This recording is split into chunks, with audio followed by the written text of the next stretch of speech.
it's a legacy of my family to come to Prairie View, so it's only It's just fun to be the type of person where someone can pinpoint you on campus saying, hey, that's one of our athletes. It's great. It's very family-oriented. I chose PV because I'm looking forward to of the great competing in the coaching. SWAC with my teams. Play baseball for the school. I chose Prairie View because I enjoy the pride and tradition. it was the best situation for me to further my I wanted to come education. to a HBCU. We create memories and experiences that I would have never. My favorite athletic experience would be homecoming and also being forced to go to study hall, because without it, I wouldn't have my high GPA, 3.8. My freshman year in one SWAC. I chose Prairie View because of its great academic. Being a leader for my teammates and setting You get to make.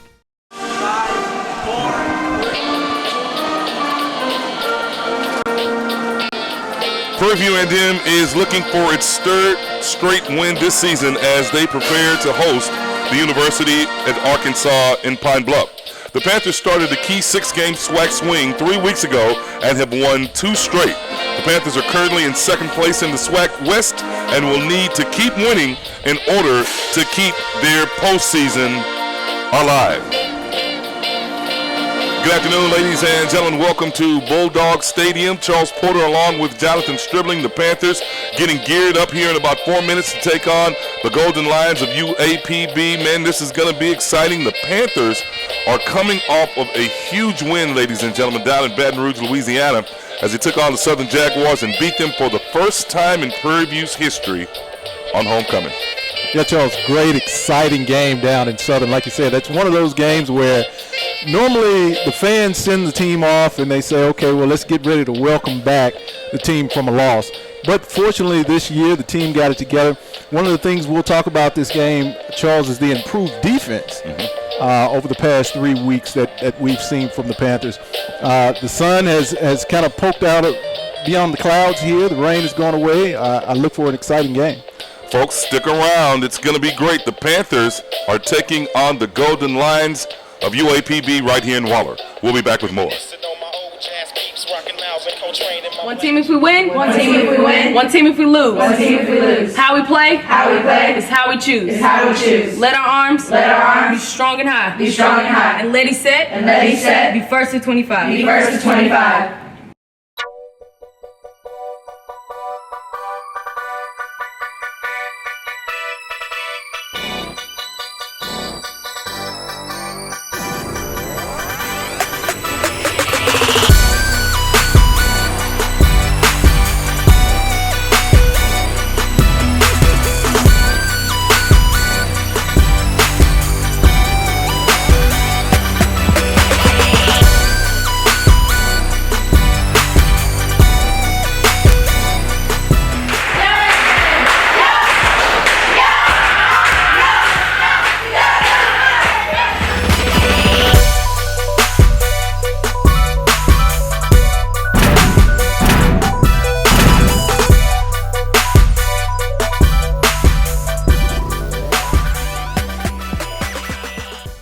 One team if we win. One team if we win. One team if we lose. One team if we lose. How we play.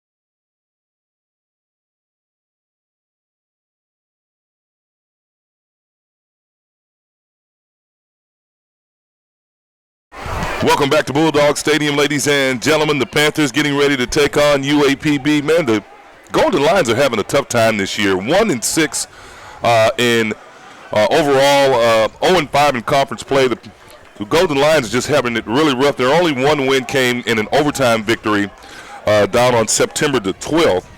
And they've got a lot of catching up to do. They defeated Morehouse College in overtime, but they've really got to try to get it together Their head coach, Monty Coleman's having a real hard time there. A lot of APR infractions there, so they're just trying to rebuild and get it together. But the Panthers, on the other hand, are shining on all ends as we said in the pregame, folks, coming off of that huge win against Southern University. Jonta Hebert's homecoming was just that, a celebratory game as he led the Southwestern Athletic Conference down there with all-purpose yards, 569 all-purpose yards in one game, 4 touchdowns.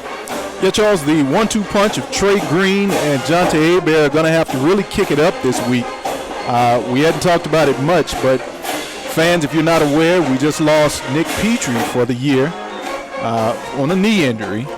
And we're going to have to look for production from our other wide receivers. You're talking DeMarco Lestrap, Charles. I know you like to get him going. He's a big fella that's got great athletic ability and can contribute. This is going to be one of those games where we have to see some of the other receivers step up.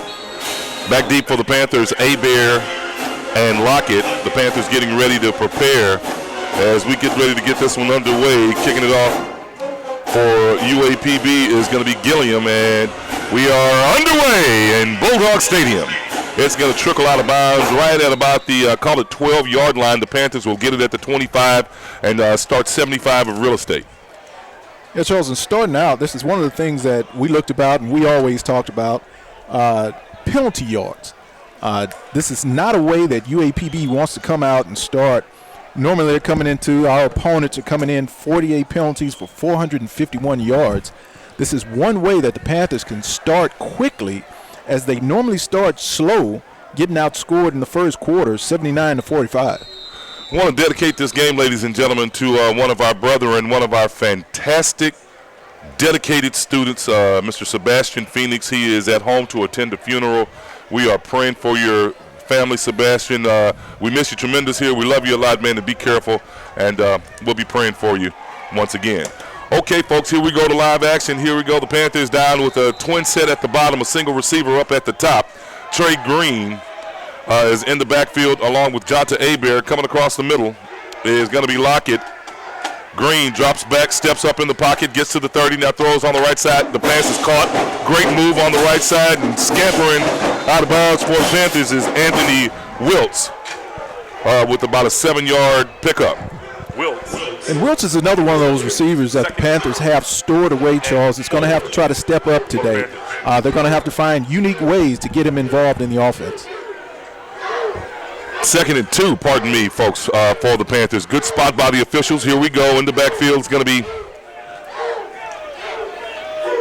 Hebert, a fake in the middle. Oh, and a great cut right across the middle for a touchdown, for first down, rather. Jonta Hebert with the big hit holds on to it.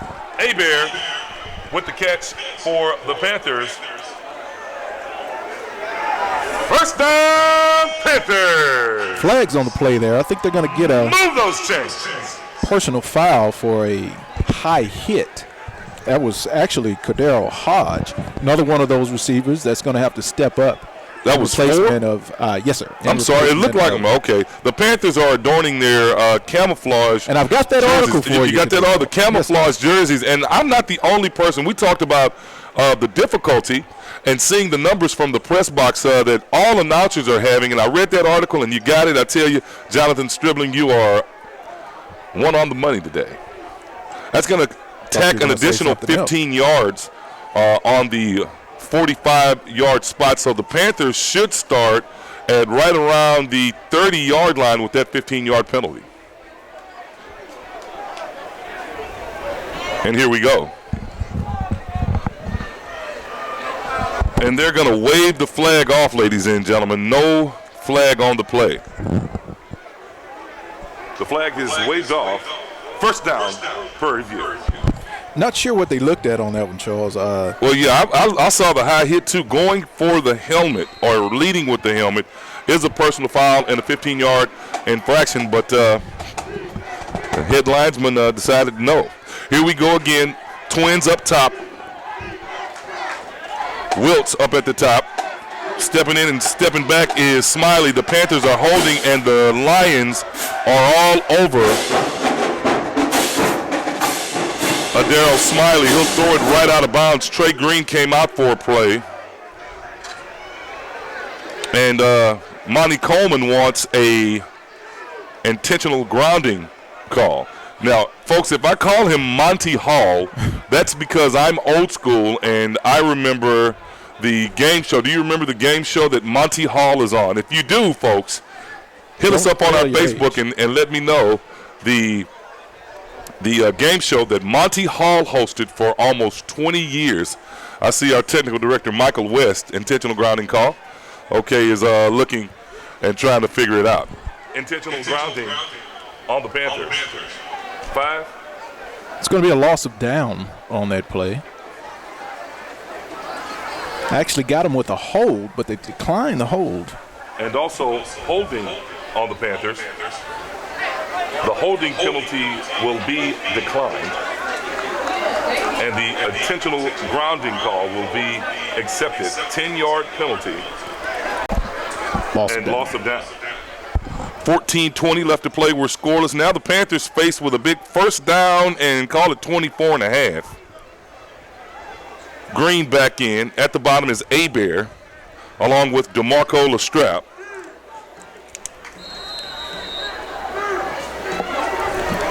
And trying to see who that is up. Is that a 4 or a 9 all the way across? You see, it's hard to see who that is up top.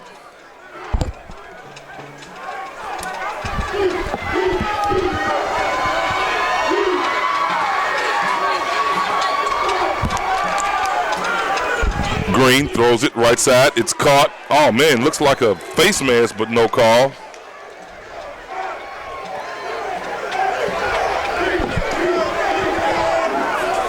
And Wilkes with the reception. About a 1-yard gain on the play. Wilkes with a catch. Well, they're trying to work Wilkes in. He's a shifty receiver that once he gets the ball in his hands in the open field, Charles, he's able to make moves. Okay, the Panthers with a 3-piece up top. One at the bottom, in the backfield, is Courtney Brown. Play being changed from the sideline. Down to 5 seconds on the play clock. Green gets the snap, drops back to pass, looks right, steps up in the pocket. He's going to run right side, has a man wide open in the middle. It's not going to be near as close for the first down, but the caught is going to be caught by DeMarco Lestrap, the junior from Spring, Texas. Lestrap with the reception. And it looks like Coach Simmons is going to send in his punt team, Charles. In a situation right here, you're going to try to play the field position game, try to pin UAPB back inside their own 10-yard line. Back deep for Pine Bluff is going to be Andre Mitchell along with Kyle Coleman. It's going to be a short, wobbly punt. It bounces right at the 18 and stops at around the 12-yard line. Flags on the play, and it looks like Coleman hit one of the Panthers out of bounds. Yeah, unique area for a flag. Flags You've got it 10 yards. All out of bounds. That's going to be. Exactly. I mean, it's close to the stands there. And I think Pine Bluff Band is coming in. Here's the call.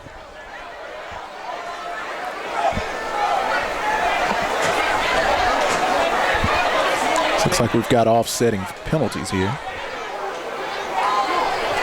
Unsportsmanlike. Okay, unsportsmanlike conduct against the Panthers. I'm trying to. No, that's not the birdie call, Ryan McGinty. It's actually what it was. The airplane call? Okay. It was unsportsmanlike on both teams, which was an offsetting penalty against the Panthers and the Lions. The penalties offset. First and 10 on the 12-yard line for the Golden Lions. I'm surprised Ron Leverett hasn't made it yet. This is his alma mater, our resident spotter. And we're going to really poke some fun at him today. He probably didn't want to hear all of that today. Here we go. Marcus Terrell is the quarterback. He's a sophomore. And a quick pitch on the right side there to Brandon Duncan, who is also a backup quarterback. He's from Roosevelt, New York.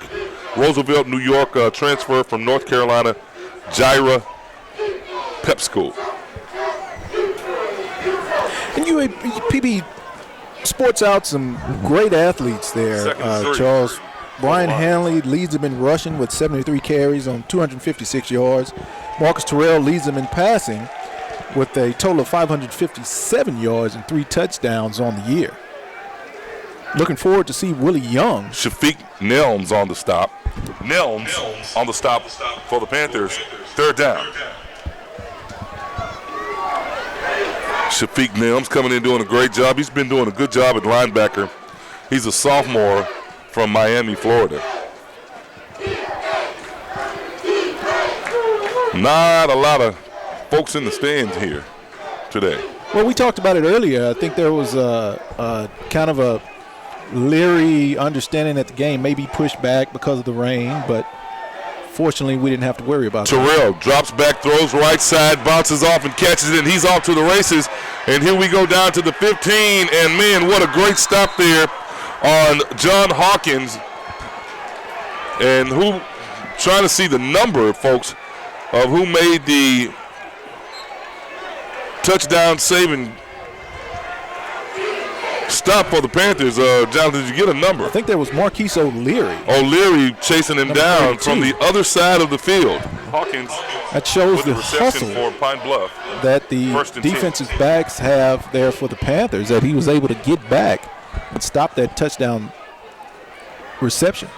Terrell drops back, hands it up right on the right side to the right side up back. That's going to be Brian Handley, the senior from Monticello, Arkansas, and he'll pick up 1 yard on the game. Good stop by the interior for the Panthers. We talked about it in our pregame, Charles. This is one of those games that has been labeled a trap game for the Panthers. The Panthers look to go up 3 games in a row on UAPB, as well as 3 games in a row overall on a winning streak. And this is one of those where they have to focus and stay in tune in what they're doing. Terrell drops back, throws right. It's caught by Wesley Harthorne, a senior from down in Arlington, Texas. Harthorne with the catch. And the Panthers defense should be accustomed to this fast-paced offense from the golden line. Let's help them out. They have to make great recognition of their personnel groupings as well as their splits. You know, if they can get their split recognition down and get their backfield sets down, I think the Panthers defense can step up here. The Panther fans trying to get them fired up here. 9:33, folks, in the first quarter. We're scoreless here on a spooky Halloween edition of Exciting Panther Vision. And the timeout is called on the field, ladies and gentlemen, by the UAPB Golden Lions. We'll take a break with them. 9:24 left to play. Stick around. We'll be back with more of the first quarter. This is Panther Vision Football. Prairie View A&M University is about the students. Students don't just come here for the education. They come for the faculty, for the creativity, the camaraderie, an excellent standard of living, and the school spirit. They come here to gain something profound and to give something back. Students come for the tradition of excellence. This is Prairie View A&M University. Our tradition, your opportunity.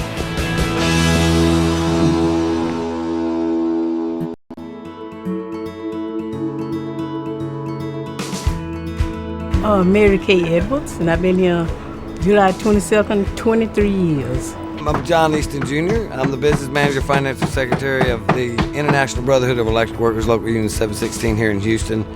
We train and educate the best, most qualified electricians. IBW is all about elevating the lives of others. Here in Bulldog Stadium, Charles Porter along with Jonathan Stribling. Jordan Carroll AWOL today. Made a call, didn't hear from her. I hope everything's all right. And here goes Pine Bluff with the 3-piece. Coming in motion on the left side for Pine Bluff is going to be Willie Young, but it looks like it's going to be an illegal procedure. False start on the Lions. False start on the Lions. 5-yard penalty. Repeat, 3rd down. 9:23 left to play. You got some information about our friends over at Sodexo. Sodexo are always ready to provide catering for your special needs. Any anniversaries, banquets, birthdays, graduations, holiday meals maybe? Yeah, Thanksgiving coming up. Give them a call. Houston area, 281-850-1933, or in Prairie View, 832-309-8211. Yes. Sodexo, making every day a better day. Yeah, my bad. Didn't mean to cut you off. I had a funny, but we'll revisit that funny here in just a moment. Here we go. A three-piece up top now for Pine Bluff. Handley in the backfield along with Terrell, and here we go. Terrell gets the snap, drops back, hands it to Handley right up the middle. He's got running room. The Panthers breaking tackles, and Handley gets the first down for Pine Bluff, and that's going to be first and goal. Is it on the 9-yard line? Handley on the carry for Pine Bluff. Charles, is looking like another one of those games where Prairie View is going to start off a little slow here. Golden Lions. Like I talked about earlier, they normally start off point-wise in a hole, 79-45 on the season. UAPB has come to play, and they're not coming to lay down. Hey, I think the Pine Bluff Golden Lions is going with the heavy jumbo package. They got a big boy coming around the right side. Oh, man, and a good stop there. Coming on the right side, trying to get a number. Is that number 5? I'm trying to see, folks. Arthur Lockett. No, it couldn't be 5. That's Arthur Lockett. It's 9. Kenneth Jordan. Is that a 9 down there? Kind of hard to see from here, folks. We'll apologize. No, that is Arthur Lockett. Arthur Lockett playing defense. Okay. Lockett playing offense and defense. Ironman football coming from Yates High School in Houston, Texas. In the backfield, the big fella, Nicholas Woodfolk. And right up the middle goes Woodfolk. The Panthers toughening up on defense. That's going to be a 3rd and 3 for Pine Bluff. You talked about Arthur Lockett. It takes a special athlete, Charles, to be able to make the transition from offense to defense. There are a lot of checks and there's a lot of reads that you have to make. So you have to be extremely intelligent to be able to go back and forth like that. Okay, Terrell in the shotgun. Drops back, fakes it to the right. He's going to roll right, has a man, and that looks like a touchdown. Yes, touchdown for Dante McDonald, the sophomore from Fayette, North Carolina, and the Golden Lions draw first blood here in Bulldog Stadium. Touchdown, Pine Bluff, Dante McDonald with the catch. Just a little one-on-one action over there in that corner, and well-placed ball by the quarterback, Charles. Great catch. About to attempt the point after. Being able to get his feet down before he was pushed out of bounds. Great catch. The snap is back. The kick is up, and it's good. 7:13 left to play here in the first quarter. The Bulldogs draw first blood. We'll be back with more.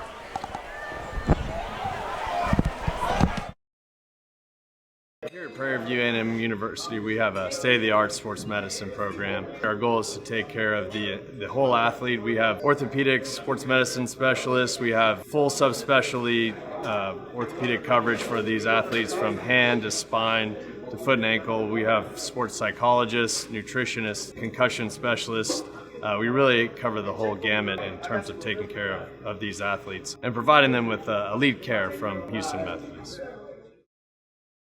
Here at Prairie View A&M University, we have a state-of-the-art sports medicine program. Our goal is to take care of the whole athlete. We have orthopedic sports medicine specialists. We have full subspecialty orthopedic coverage for these athletes from hand to spine to foot and ankle. We have sports psychologists, nutritionists, concussion specialists. We're back live here in Bulldog Stadium, 7-0. Pine Bluff leading. Gillian getting ready to kick it off. Abear and Lockett back deep. And that one is going to go to Abear. He's going to let that one bounce into the end zone, and we'll take it at the 25. Jonathan, we talked about how the defense has been playing so much better here in the last few games. A huge stop, 2 huge stops last week, or a couple of weeks ago, rather, against Southern University. But they let the Pine Bluff Golden Lions convert on 3rd down twice in that series. Pine Bluff only allowing 3rd down conversions 20% of the time. They really don't do too well with 3rd down conversions. 21 of 105 third down conversions coming into today's contest. The Panthers, though, fell victim, now 22 of 107, or 8.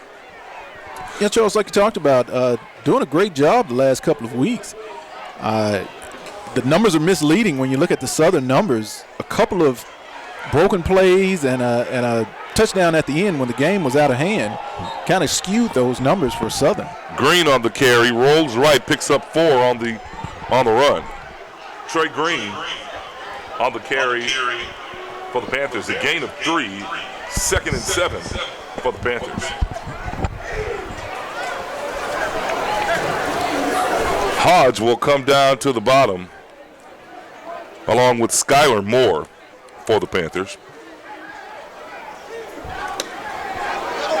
Hebert is going to get in the backfield, and the Panthers in the pistol. Green dropping back, looking right, has a man wide open. It's Hodge. He catches it. Oh, man, a great attempt at a one-hand grab. That's going to be number 36, not Moore. That's going to be Anthony Wilkes again, who's caught a couple of passes here in the first quarter, just a little too tall for him. Wilkes. And Trey Green let that one get away from him just a tad bit. Wilkes was able to sneak through that zone being played by UAPB and found a soft spot. Great effort on trying to reel that one in. Okay, 3 receivers at the bottom, 1 at the top. We call it a 3-piece at the bottom, and Green getting signals from the sideline. Green with the snap, drops back, looks right, is in trouble, gets out of trouble, throws it right, and short arms it. And the Panthers are sputtering here on offense in the first quarter. Just not able to get in tune with each other here. UAPB is playing some great defense. Good to look at those linebackers in that defensive backfield with Willie Duncan and Jontrell Lockett and DeMarcus Berry back there. You got Kevin Rucker also making some stupendous plays for UAPB today.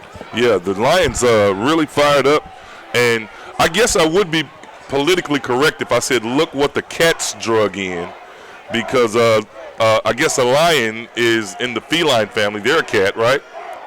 So the Golden Lions have drug in one of their alumnus, who's a Panther now because he's in Prairie View, but he's an alumnus of UAPB. Ladies and gentlemen, Ron Leverett has entered the building.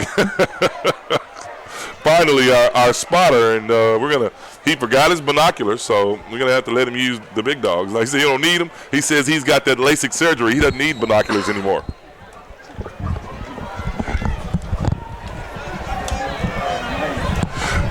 So he says he doesn't need binoculars now. He's been following Pine Bluff all week. Here we go back with an eye backfield. Terrell under center. The big fella in the back. Terrell drops back, throws right across the middle, has a man, and it's caught. And, man, a first down and a big catch for the Golden Lions. Willie Young, their leading receiver, the junior from New Orleans, Louisiana, moves the chains for Pine Bluff. And Willie Young is going to be their toughest offensive threat at receiver that they're going to march out on the field. The Panthers have to recognize wherever he's at on the field, and one-on-one might not be the best way to defend him. Terrell again with the eye backfield. Oh, good shoestring tackle there on Brian Handley coming up off the bottom. Looks like 32. For the Panthers, is that Will Skinner or O'Leary? That's going to be O'Leary with the stop for the good guys. 2nd and 6 for Pine Bluff. Again, Handley with it, left side, and he stopped there right at a few yards short of the first down. And it's going to bring up a 3rd and 3. Handley. I want to give a shout out to some of our listeners and watchers on our YouTube channel. Miss Shamaria Knowles is checking us out. Dwayne Martin. Okay, Panther fans. Adrian Tyler. Let's go, PVAMU. Got some phone calls coming in from some late entrants. Guys, give us a shout out on our Facebook pages as well as the YouTube stream. We will shout out to you. Terrell to Handley, right up the middle. Oh, man, what a great push for Handley, and that's going to be a first down for Pine Bluff. Wow. Good job of following his blockers that time. Handley on the carry for Pine Bluff. First down.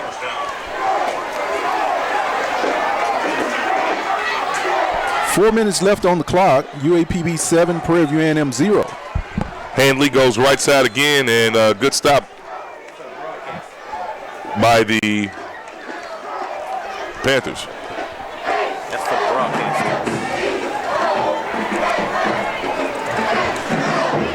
As we look, the University of Arkansas at Pine Bluff Golden Lion Band. I guess that's what they're called. Ron, what's the band called at Pine Bluff?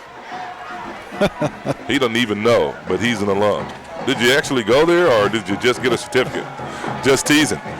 Terrell hands it off right side. Good move coming around the left side. Looks like he's close to the touchdown marker. That's going to be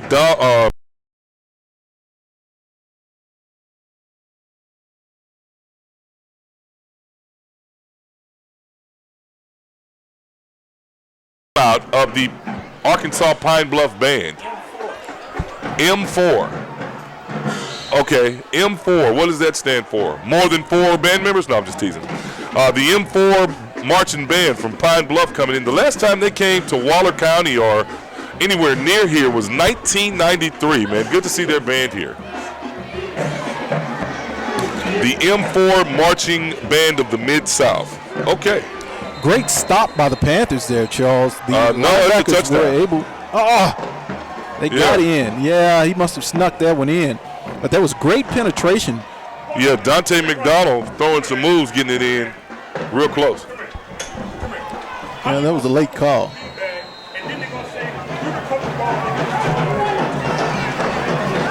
McDonald.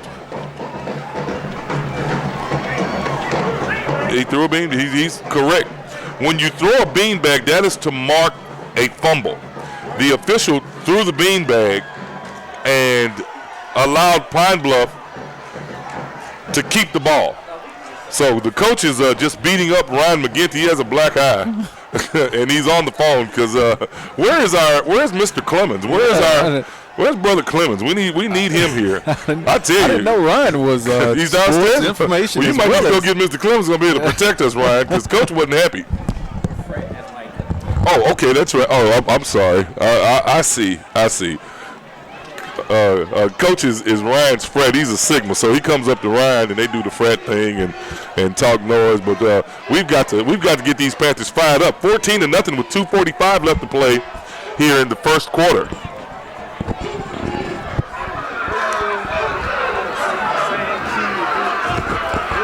Coach Monty Coleman entering his 8th season as head coach and 13th overall at the University of Arkansas Pine Bluff. Coming in with a record of 17-49, looking to knock off the Panthers and stop this 2-game win streak. Yeah, I'm telling Ron to call his homies down in Arkansas and let them know that the game is live on YouTube. Only 54 viewers, folks.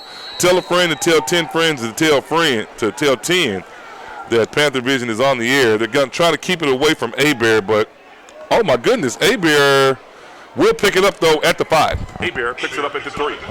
A-Bear coming around the right side, and that's good pursuit by Pine Bluff, and they're going to stop him right on the 2. Man, Pine Bluff is fired up in Bulldog Stadium.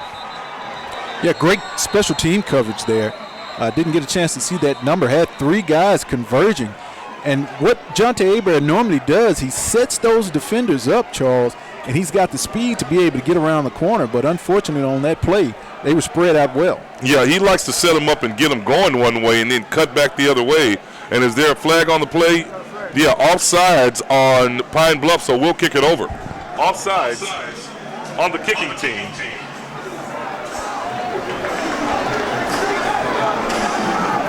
Are we going to re-kick it, or are we going to take it at the 25?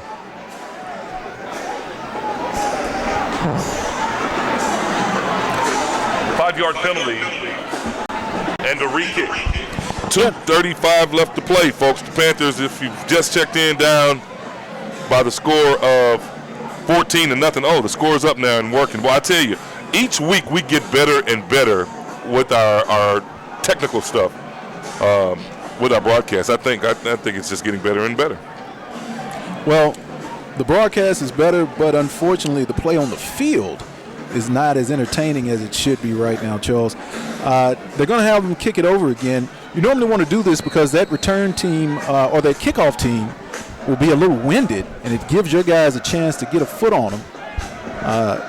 We'll see what happens here. A wobbler right to the 30 now. Abear is going to pick it up, man. Oh, man, great tackle there by the defense. And that's going to be on Pine Bluff. That's going to be number 56, Malik Walker, a freshman from Blytheville, Arkansas, stopping Abear. But the Panthers with very good field position. We need a score here with 2:28 left to play. Now 59 viewers, well, was 59, 58 viewers now on Panther Vision.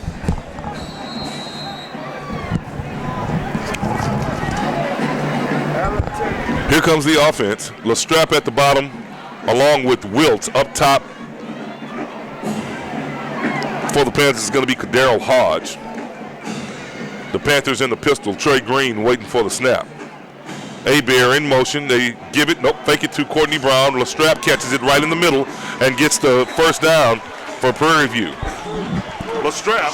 That's something we talked about earlier. Now, Lestrap is able to run the same route that Nick Petrie would normally run.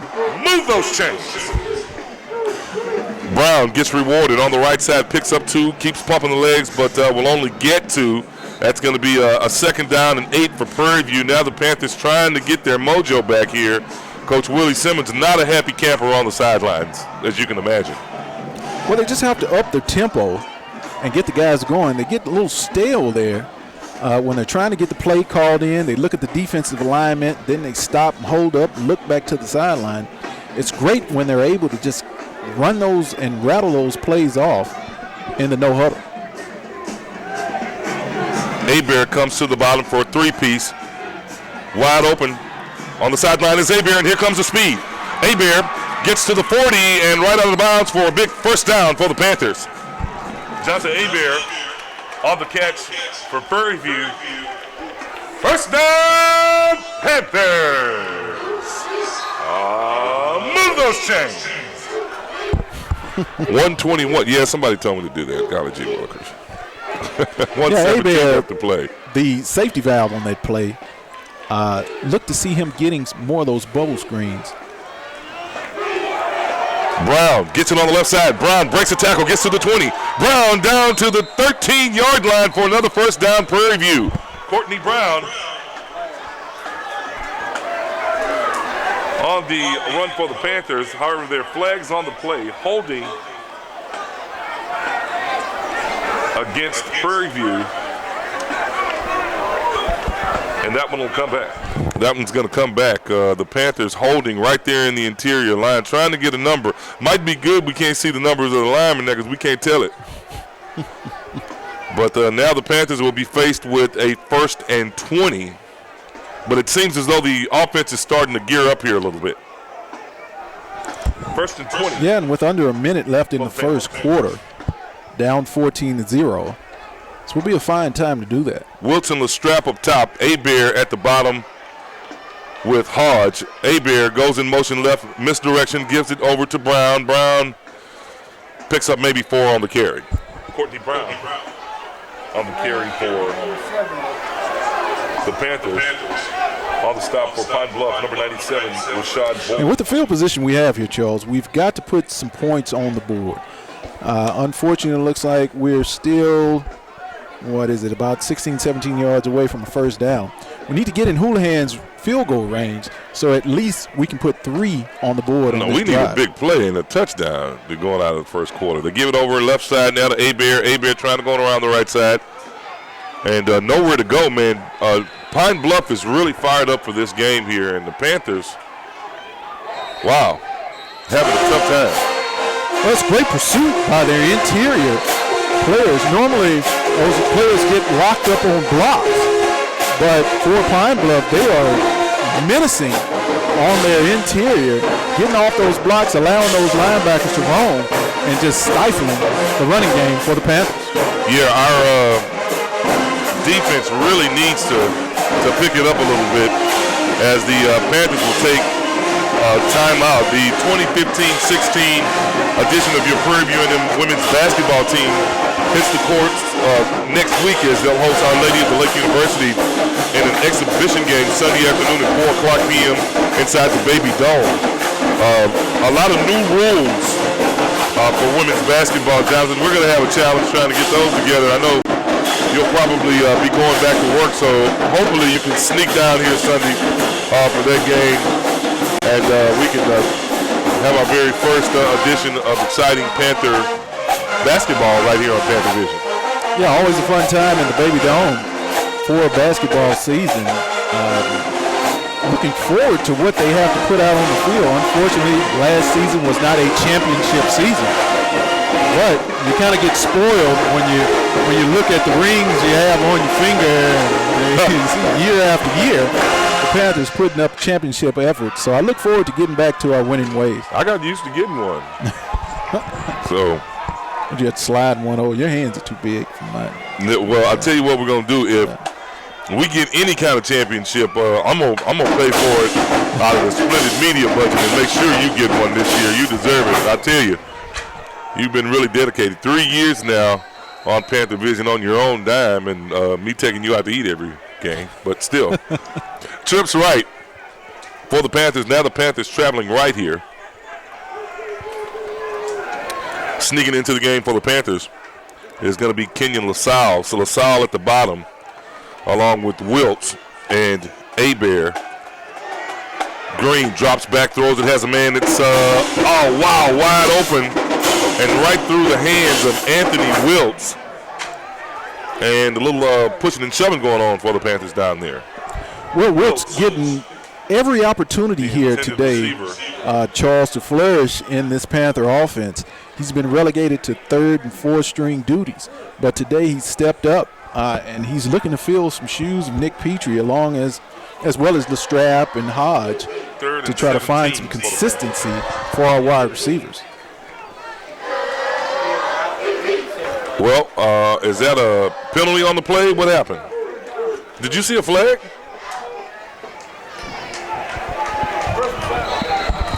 There was a flag on the play, folks. Personal foul against the defense. 15-yard penalty. That's going to bring up a 3rd and 3 for the Panthers. I didn't see the flag there. He picked it up real quick, I guess. Actually, they're going to move the chains on that one. It's going to be a first down. Well, no, it gets a first down. That's way more than 15 yards. Well, we're not going to complain about I'm not going to complain. There were 2 penalties. Well, I mean, he didn't give any signals. So what's going on here? Green keeps it. Oh, and gets smashed right in the middle. Boy, wow. On the stop for Pine Bluff is going to be number 57, LaFaro Franklin, a sophomore from Little Rock, Arkansas. Green. Yeah, we talked about it in a pregame meeting, Charles. They have a great set of linebackers that are rangy, and they love to hit in run support. So the Panthers are going to have to make sure that when they get in those holes, they're leery about who's coming. Man, good stop that time by Franklin.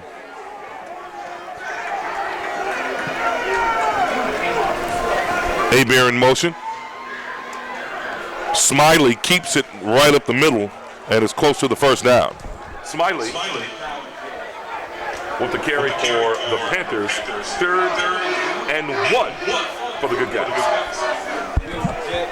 Now what this will do, Charles, if we keep running these 250-pound backers at them, it's going to wear them down in the 4th quarter, and this should allow Prairie View to kind of ramp their run game up. Yeah, kind of a whiff of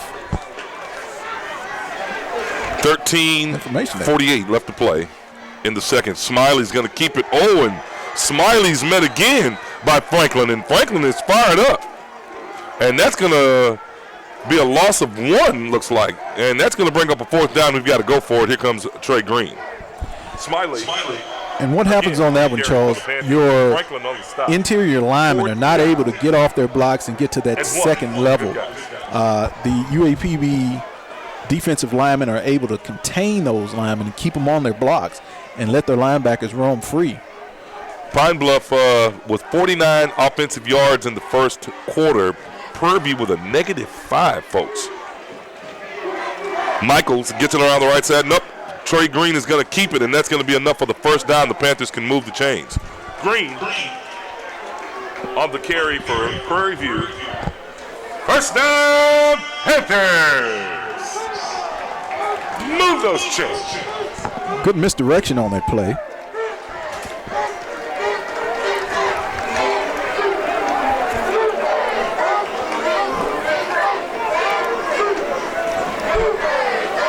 Green in the shotgun, drops back, gives it to Abear, and Abear trying to find somewhere to go, nowhere to go, and he'll lose a yard.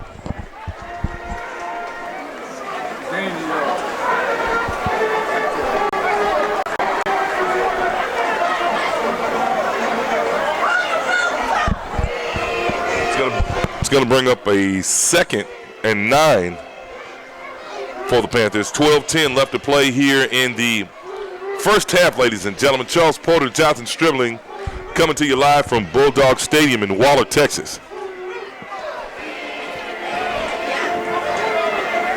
The Panthers again in the pistol.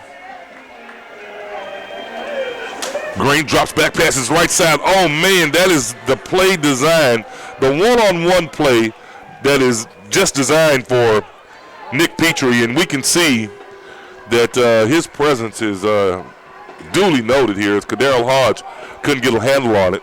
And that's going to bring up a 3rd down and 9 for the Panthers. Man, what is going on out there? Yeah, that one looked like it got tipped at the line of scrimmage there. Got tipped? Okay. Yeah. Our technical director looking at the replay said it got tipped.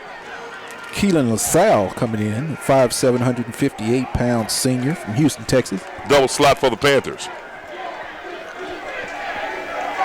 Abear in the backfield. Coming across the middle, yeah. That should be a free play, but going towards when you get close to the quarterback, they blow the whistle dead to keep the quarterback from getting creamed. It's going to be offsides on the defense. What do they call that one? Unabated to the quarterback. Unabated to the quarterback, exactly. Offside on Pine Bluff. 5-yard penalty. 3rd and 4 for the Panthers. Yeah, I know. I would really like to do who you're rooting for, but they told me no. Yeah, I can't talk when the offense has the ball on 3rd down. I'm going to do it anyway. Come on, folks. Let's go, PV. Let's go. Green just running for his life. Oh, man, throws it and diving but can't catch it is DeMarco Lestrap. Wow. Lestrap, the intended receiver, 4th and 4. What needed? And they're going to bring in the kicking team now, or they're going to bring in the heavy jumbo package and bring in Smiley? Nope, Houlihan will get an opportunity to put some points on the board for the Panthers.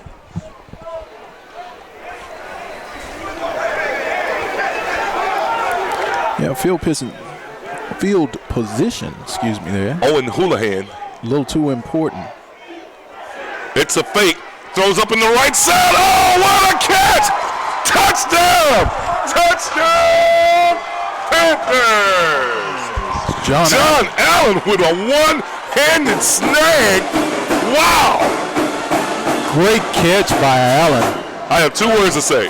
Highlight reel. Wow! What a catch! Yeah, that one's definitely a Sports Center top 10. Woo! They'll be calling us for this one. To attempt the point after. Snap is back, the kick is up, and it's good. Snap is back, the kick is up, and it's good. 11:33 left to play here in the second quarter. The Panthers finally on the board, 14-7.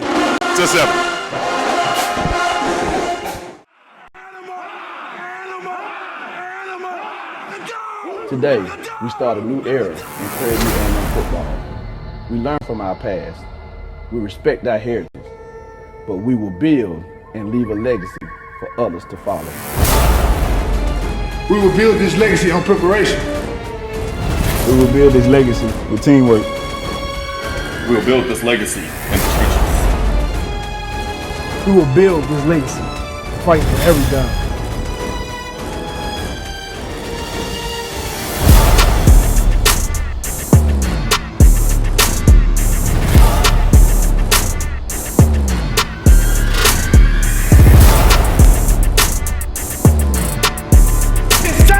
To leave our mark on the hill.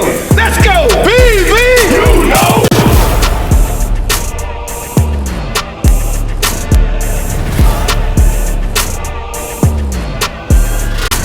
We're back live here in Bulldog Stadium. The Panthers finally get on the board with a bit of trickery and a fake field goal, and the Panthers get it.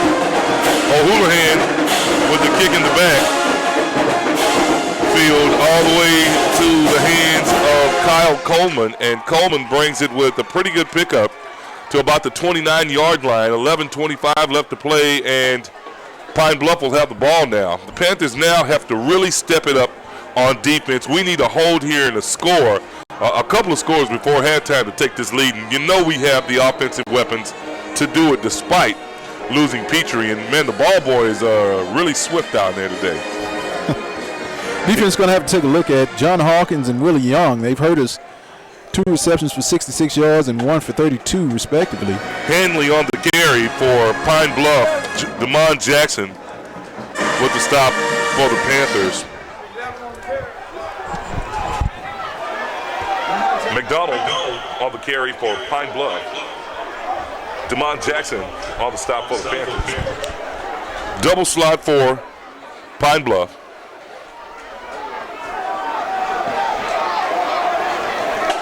We get the snap. Terrell is going to keep it, and he has nowhere to go, and he just cowers down. Well, it's a great read. Unfortunately for UAPB, Prairie View had that one just lined up, kind of like they were in the backfield on that one. Charles, quarterback reads that defensive end. If he's crashing, then he lets it go. And that's not Terrell. That's Duncan, who snuck in on us. Didn't catch that, folks. Duncan now the quarterback for Pine Bluff. Duncan in trouble, and coming in and making a big stop for the Panthers is going to be Jalen Coleman. Coleman on the sack for the Panthers. That's going to bring up a 4th and call it 15. Well, Prairie View taking it upon themselves to kind of increase the pressure that they decide to apply on the defensive end, sending a blitz in from Coleman. He's able to get there. Anthony Wilkes will be back deep for the Panthers. And, man, that was almost a block there. It's a good high punt. It's going to bounce at the 47-yard line and roll out, and the Panthers will have half the field to go.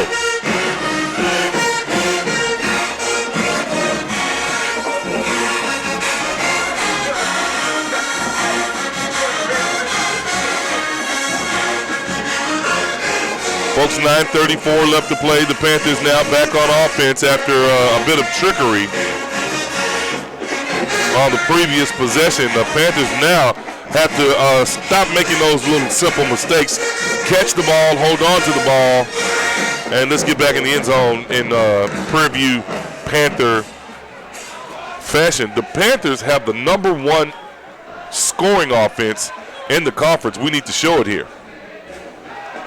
Hebert gets it left side, tries to break a move, man, but good containment up top there by Pine Bluff. This is one of those games where coaches have to grab Hebert and say, hey, let's get in there and get what we can get instead of bouncing those plays outside. He has a knack for being able to find the holes, but UAPB is playing great defense. He just needs to hit that hole, get the 2 or 3 yards that he can get, and let's go ahead and move the chains. The Panthers, folks, coming off of a bye week, and usually it takes at least the first half to get your field legs back. So let's see what the Panthers do. Right side, Wiltz catches it, man, but a poor pass by Trey Green. Wiltz catches it maybe for a gain of 1. That's going to bring up a third down again here for Prairie View. The Marching Storm going up against the M4 marching machine of the Mid-South. And, boy, the marching machine, well, I'm not going to do that. I'm not going to even say. I'm just teasing Ron Lever. Don't want the Pine Bluff people to get upset with us, as now 85 members have joined Exciting Panther Vision. Oh, okay. Well, when Ron Leverett was at school in Arkansas, it was called the Marching 100, but it wasn't but 500 people at the school. So, I'm just teasing. He said, Ron Leverett was in the base. When I was in the band, it was the Marching 100. 550 people there, so wasn't nothing else to do but be in the band. Pine Bluff's really growing up from what it used to be. Cali used to be like Alcorn, way down deep in the sticks. Green finds a hole. He's looking for the first down, dives and gets very, very close, folks, but not close enough to move the chains. Let's see. 3rd and 4. Let's bring in Smiley. Yeah, here comes the big dog.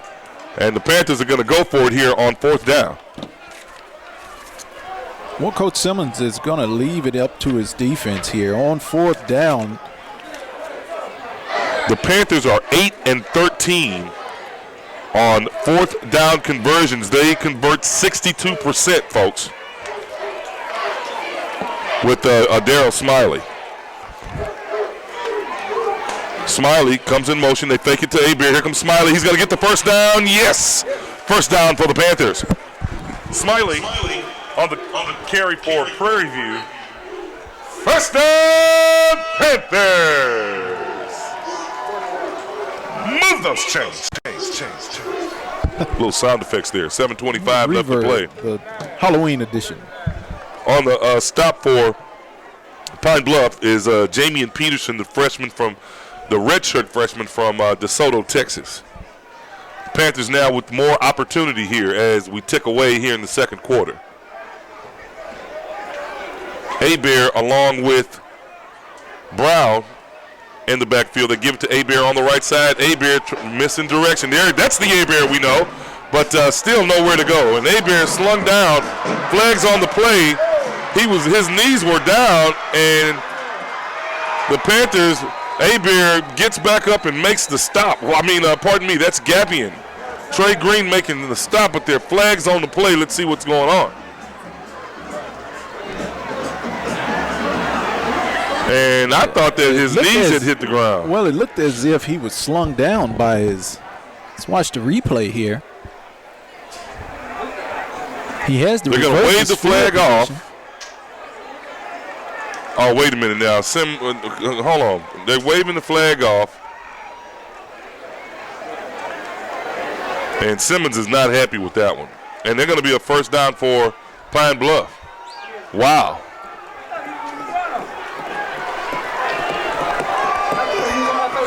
Wow.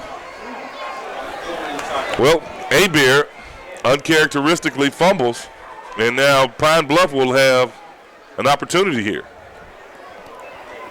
Well, turnovers is something that the defense practices, but unfortunately, we haven't had that issue much with the offense this year. Puts the defense in a bad spot here on the 7-yard line. Yeah, 1st and 10 for Pine Bluff. 6:45 left on the clock. Pine Bluff up 14-7 on the Panthers.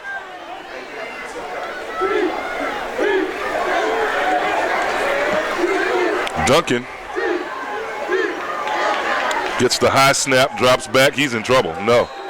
Good job. A den of Panthers there on the stop, led by Willie Green. Yeah, and what I've seen, Charles, on these last 2 defensive possessions, Panthers have ramped up their pressure, and they're sending those linemen in as well as 1 or 2 defensive backs, and they're getting to the quarterback. Well, now what's going on here? The down markers are on the ground. What's going on? Well, it's a to-go situation. So there is no first down. It's going to be a touchdown or nothing. 22 on the stop. Yeah, that's going to be Jalen Coleman. Coleman coming back, doing a good job. Coleman on the stop for the Panthers. Timeout, Pine Bluff. Hey folks, our friend over at Apple Hyundai in Brenham, Texas is your premier destination for unbeatable deals on used or certified pre-owned cars and SUVs. Apple Hyundai is proud to begin its partnership with Prairie View A&M Athletics and looks forward to the future. That's Apple Hyundai, located at 1710 Highway 290 West in Brenham, Texas. For more information, call 1-800-491-7408, or for more information, log on to BrenhamHyundai.com. Fans want to let you know about the volleyball team. They'll be battling Southern next Thursday evening inside the Baby Dome at 6:30 p.m. If you get a chance, go check out the volleyball team. Panther Vision will be on the scene with Charles Porter and hopefully the return of Jordan Carroll. And folks, we have sound effects there. It's a spooky edition of Panther football. Okay, third down for the Panthers. Okay, Panthers, let's help them out. Let's go, PV, let's go. Duncan scrambles out of bounds. He's hit. He throws it up in the air, and it's almost intercepted. Good job, and Duncan gets a Duncan from one of the Panthers.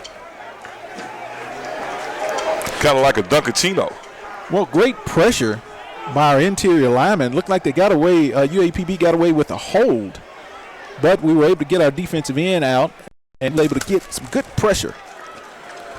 Yeah, that's going to bring out Jamie Gilliam, who's going to try to attempt the field goal. Gilliam to attempt the field goal. Snap is back. The kick is up. It's high enough, long enough. No good. But it's to the right, and it's no good. And the Panthers will take over on, call it the 21-yard line. Yeah, the Panthers now with about 79 yards to go to pay dirt. Now, it's great defensive hold by our Panthers there, Charles. That should fire up the offense. Well, it should fire up the offense, but another thing you're going to have to do is make sure that your time of possession allows the defense to get some rest. You can't keep putting your defense out there and putting them in bad position and ask them to produce. Yeah, the Panthers second in the conference in time of possession on offense, averaging 38 minutes per game. They give it to Hebert. Now, Hebert seems to be getting up ahead of steam. Hebert steps out at the 40. That's a big first down for the Panthers. Hebert on the carry for Prairie View. First down, Panthers! That's what we're going to need out of Hebert. Hit the hole and get upfield instead of running side to side. That's what seems to have been getting them in trouble today against the Golden Lions. First and 10 for the Panthers.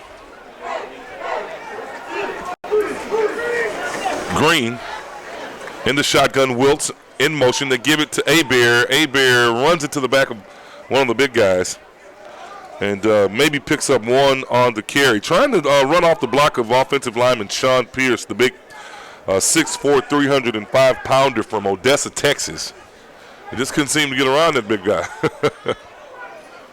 Second in, well, they're going to say he lost a yard, 11 for the Panthers.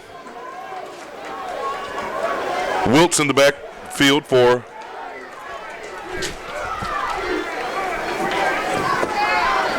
the Panthers. Quick pass right side. Hodge catches it and is knocked out of bounds at the 50. Great catch. It was a great recovery by Hodge.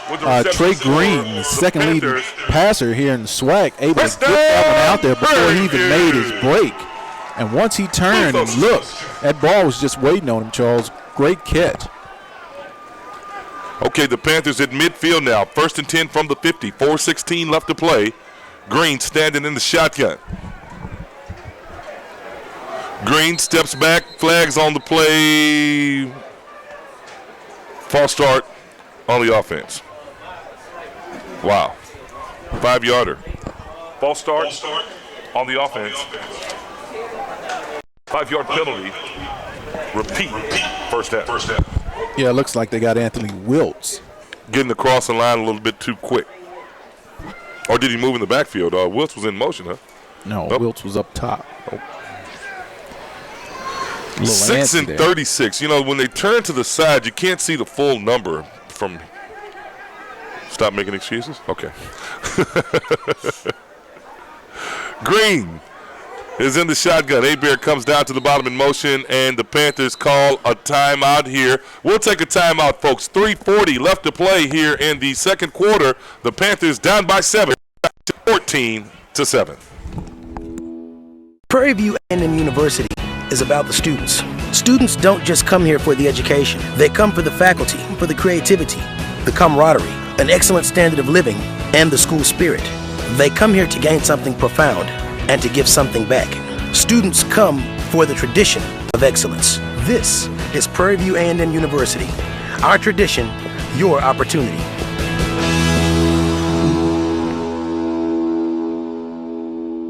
Really cover the whole gamut in terms of taking care of these athletes and providing them with elite care from Houston Methodist.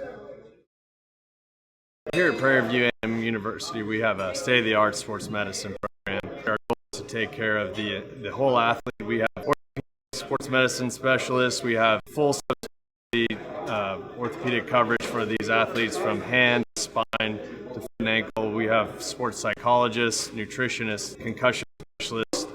We really cover the whole gamut in terms of taking care of these athletes and providing them with elite care.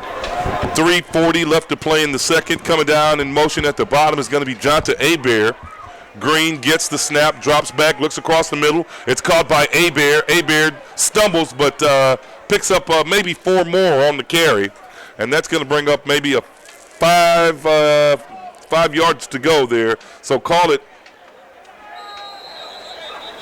a fourth. Wait a minute, what's going on here? Timeout on the officials. Was it that a fourth down? What? 2nd and 6. Second. Well, yeah, but look, the down marker has a number 4 on the down marker here across the field.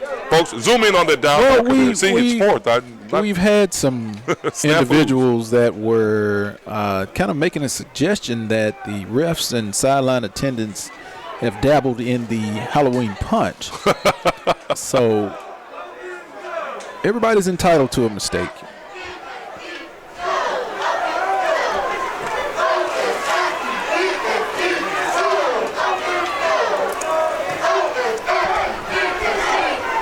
Right up the middle.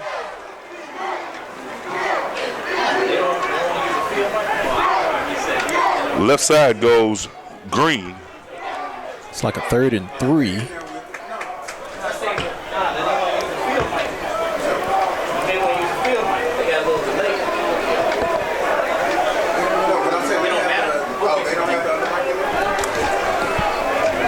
And here we go. 2:40 left to play. And Green in the shotgun, 3rd and 3 for the Panthers. Quick pass over the middle. It's caught by Abear. That's enough for the first down. Abear breaks the tackle, goes around the left side, gets to the 25-yard line and spin down right at the 21-yard line. That is going to be a first down for the Panthers, and man, what a pickup. Yeah, it's a great release by Trey Green, getting the ball out of his hands quick because they set a blitz in from his blind side that he didn't see. And so getting that ball out fast to Jonta Abear gave him an opportunity to stay out of harm's way. Like our good friend Dwayne Martin said, we need a TD on this drive here with 1:57 left on the clock. Fred Anderson checks in for the Panthers. Abear goes in motion up top. They give it to Anderson. He gets around the right side, picks up 2, picks up 3. Anderson bowls his way to the 10-yard line, and that looks like another first down. Anderson with the carry for the Panthers. First down, Prairie View.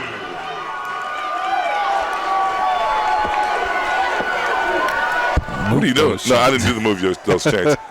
Catch by Abear. Abear to the right side. Touchdown, Panthers. But their flag's on the play. Holding on the pair or false start. What's going on? It's like we got a hold on. Oh, we got a false start. Nope. Holding on the Panthers. Boy, adjective. How about that? You can go ahead and put your word in it. Holding on the Panthers.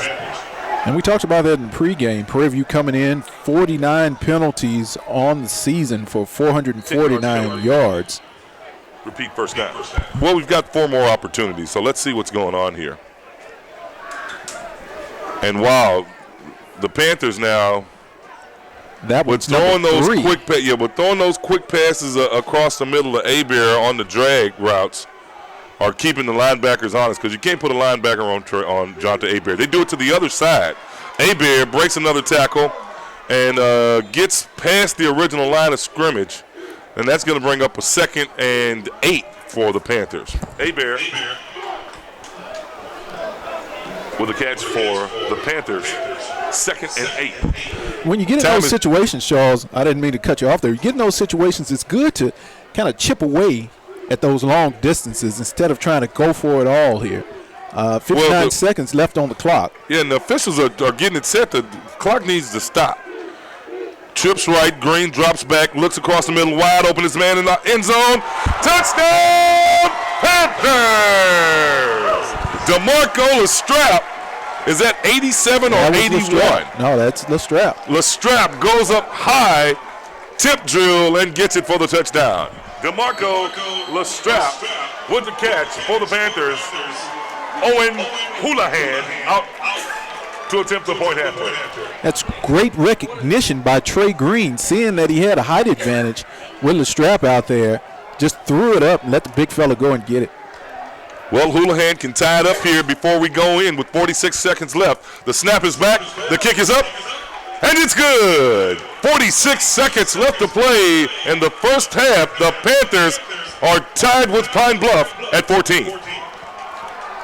Well, that should give the Panthers momentum going into halftime, Jonathan. They've got to try to get their legs back. And I told you, it's kind of hard coming off of a bye week and then coming back to play. You kind of get a little relaxed, and then, of course, playing a team like Pine Bluff who hasn't had a real good year. You know, you kind of take these guys for granted, and these guys came to play. They didn't come to lay down. And Pine Bluff has a good team. They've been, there are always things behind the scenes that you don't see. Pine Bluff has been plagued with injuries. The APR ratings got them in a little sticky situation at the beginning of the year. Some of the players that they had recruited couldn't play. And Monty Coleman was just having a real rough time down here. Came to Pine Bluff in 2007 and has had a good run. But this has been by far his toughest year down on the bluff. It's really not a bluff, though. They got a pond in the middle of the city. And they call it the Bluff. Oh, up, I'm sorry. Well, down, up, it's down for me because I'm taller than most of them. There's a lot of short people in Arkansas. How about that? Arkansas, yeah. Sean Marion is about the tallest person ever to come out of Arkansas. No, I'm just teasing. He's from, matter of fact, Sean Marion, the basketball player, he's from Dermot, Arkansas. He lived in Dermot, Arkansas, and then went to Chicago, and then said he was from Chicago, but he's really from Dermot. You know how people say I'm from Dallas, but they're not from Dallas, Sebastian? We're thinking about you. Got a couple of those around. I know this is your hometown, Ron. Ron, you've told me the story 7,230 times, so I'm poking fun at you here. Okay? Well, 14-14 on the clock, ladies and gentlemen. 46.4 seconds left to play here in the first half. Duncan's in the shotgun, drops back. He's going to run it and just dives towards the 30-yard line. And the clock will start ticking here. No timeouts being called, and we're trying to keep it going here. Folks, coming up at halftime, we are going to honor our honorees for the Prairie View A&M Sports Hall of Fame. Our volleyball coach, Tacho Tyler, one of those honorees. And then, of course, the Battle of the Bands, folks. It should be a good one. I know Pine Bluff has come to play as Duncan throws it out of bounds, intended that time for number 15, John Hawkins, the sophomore from Montgomery, Alabama. But Pine Bluff made the trip all the way down here to Waller County to play for us at halftime. Should be a great Battle of the Bands. We're going to make sure we mute the mics. No, we can't do that because you couldn't hear them, huh? Well, everybody needs to be quiet and leave because coming on the broadcast, we've heard some scuttlebutt. on the side there. So might need to be careful. I'm going to leave because, I say different things at halftime. Down to 8 seconds left to play. Duncan on the carry. And that'll be enough for the first down. And Pine Bluff will have enough for maybe one play. And they're going to call a timeout, folks. While we've got a timeout, want to remember that coming up on the 21st of November, Prairie View A&M will take on Jackson State Senior Day here. We want everybody to come out. And what you got to do is to help us out here on Panther Vision, come out, bring your phone, and look at YouTube on the phone so we can get our viewership up. We're at about, don't want to tell a story. We're close to 7,000 viewers, Ryan, maybe this year. He just shook his head. You know how when people telling a story, I would say lying, but we on Panther Vision. You know how people just tell a story, just shake their head to agree. No, but we're close. I know it was 6,000 something last I checked for the year. And we really wanted to get it up to about 10,000. Oh, am I going to be reading that? Oh, wow. I love you. I feel like Barney. 8 seconds left on the clock, ladies and gentlemen. Duncan drops back, looks across the middle. It's caught, nope, it's dropped, and that should do it. Nope, drop pass, clock stops, 3.8 seconds left to play. He says, no, do that first. He said, get a highlighter, there you go. Okay. I'm not reading it all? Okay, just the portion. How about just when they played and their name? That'll be good. Field reception by Kyle Coleman, a tight end, 6'2", 220-pound senior from Pine Bluff, Arkansas. Are the honorees ready to go? Yeah, there they go. I see one purple jacket.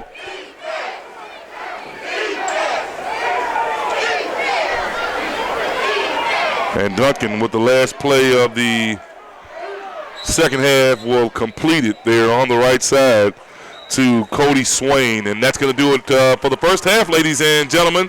We are tied at 14. We'll take a quick break and come back and honor the 2015-16 class of the Prairie View A&M Sports Hall of Fame. Stick around.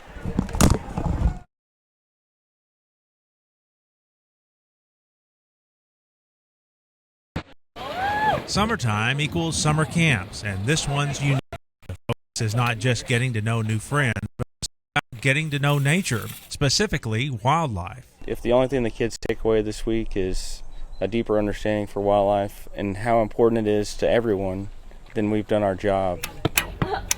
It's called the Wildlife Conservation Camp, and it's put on by the Texas chapter of the Wildlife Society. The goal of the week-long getaway is to introduce high school students to all aspects of wildlife and to let them know it's not just fun, but can also be a career. Meeting the professionals has been really amazing because I get to, meet people who are actually in the fields I'm interested in, and so I'm kind of getting a better idea of where I might want to go, things I might want to do to better prepare myself for my future career.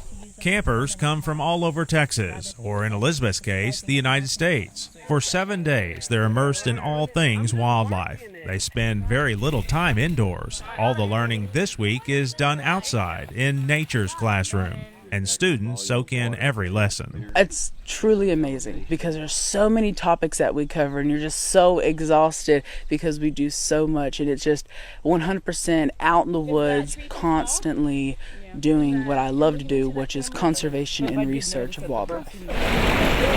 Maybe they're kayaking, setting traps, building scent stations, or learning to shoot. Whatever the activity, the goal is to instill a love and respect for the outdoors and the animals that call it home. I've learned so much from the camp. I've learned so much about conserving the wildlife and the habitat of animals and how important it is, to maintain this stuff around us. The camp moves to different locations every year, allowing diversity in the students and the environment.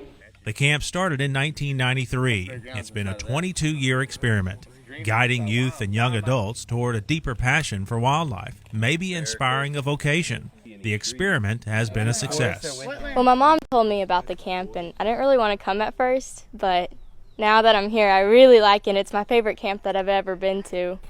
I'm really glad I came. The thing that keeps me coming back is just the look on their faces at the end of the week, just the sheer joy and the experience they've had. Experiences that will benefit the environment as much as the student. For Voices of Agriculture, Gary Joyner, Junction. Summertime equals summer camps, and this one's unique.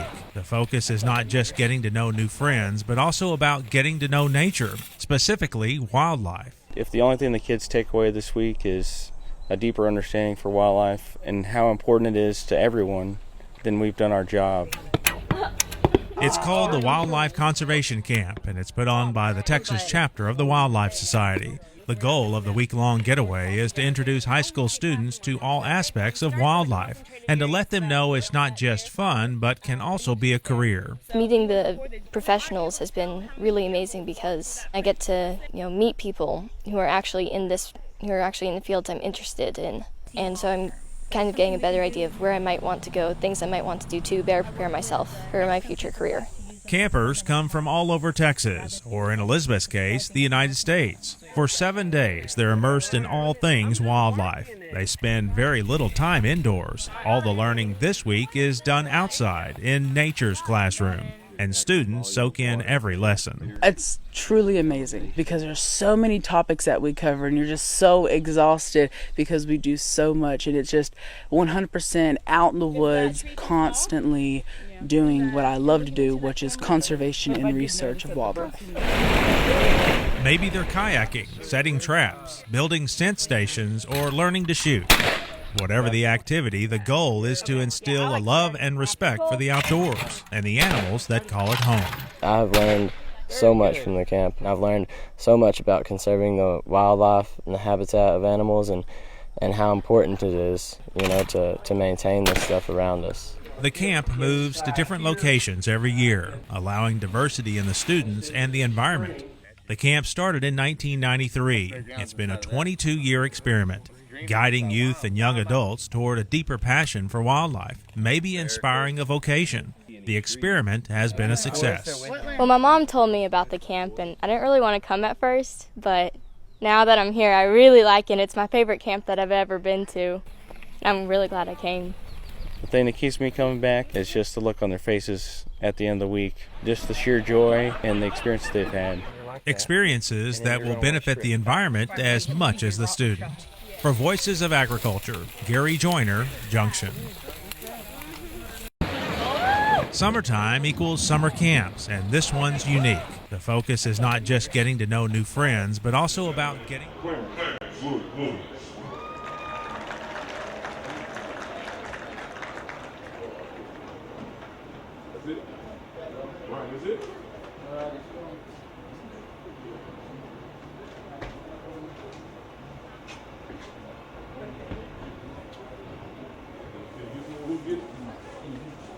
Ladies and gentlemen, our Billy Dix Award recipient goes to legendary Panther Kim Houston. Kim Houston, born in Bluff, Texas, football defensive back in the American National Football League. She was inducted to the Pro Football Hall of Fame in 1986. Houston played for the Royals from 1977 to 1972. Then with the Redskins in 1988. While with the Redskins, Houston went to 7 straight Pro Bowls. Houston attended and played college football at Pregame University. For a short time, he was a center and then became a starting linebacker and was selected All-American from the Southwestern Athletic Conference. Ladies and gentlemen, the recipient of the legendary William Billy Nix Legend Award, Mr. Kenneth Houston.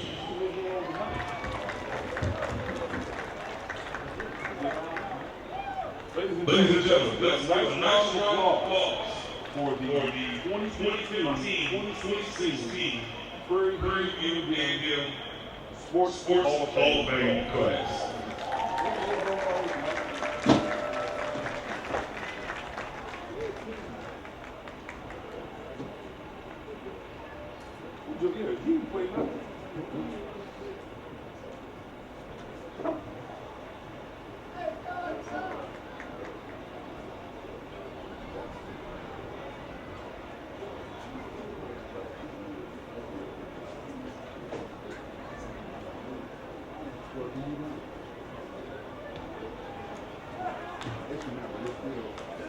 And now, ladies and gentlemen,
Prairie View A&M University is about the students. Students don't just come here for the education. They come for the faculty, for the creativity, the camaraderie, an excellent standard of living, and the school spirit. They come here to gain something profound and to give something back. Students come for the tradition of excellence. This is Prairie View A&M University. Our tradition, your opportunity.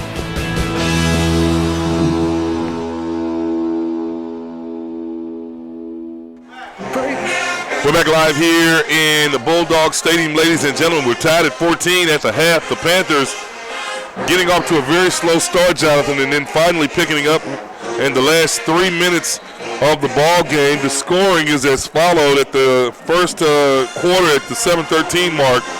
University of Arkansas at Pine Bluffs, John Hawkins had a 5-yard touchdown pass from Brandon Duncan.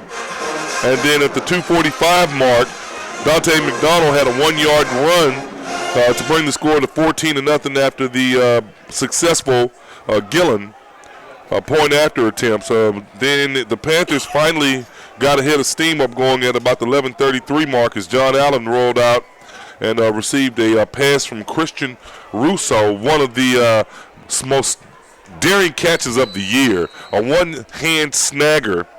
And that turned into 7 points for the Panthers. And then LaMarco Lestrap called a 10-yard touchdown from Trey Green, and Houlihan made it 14-14 here in the first half of play.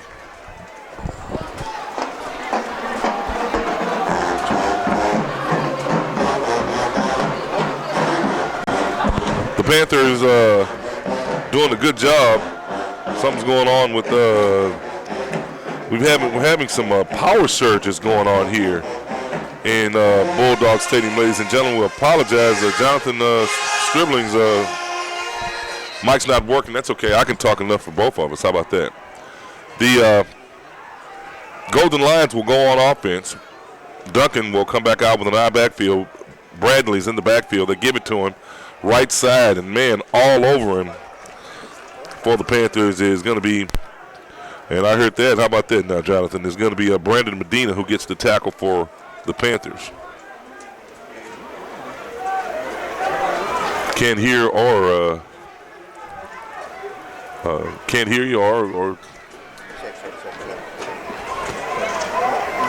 14-21 left to play. It's going to bring up a 2nd and 10 for Pine Bluff. Duncan airs it out way back deep, and it's out of bounds. It's caught by Franklin, but it was out of bounds, and that's not going to be good.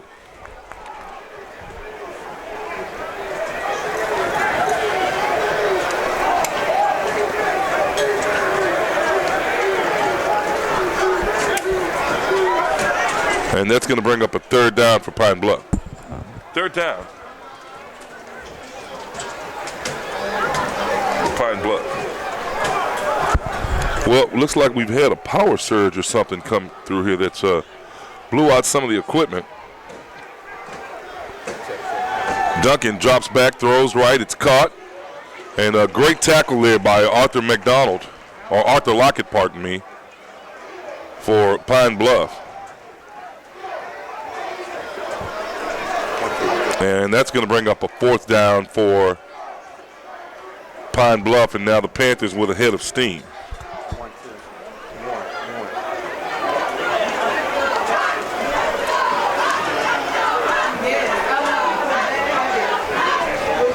Wiltz back deep to receive the punt.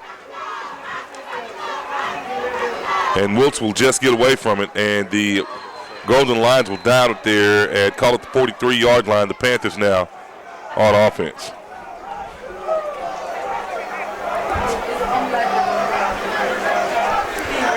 $13:22 left to play, the Panthers.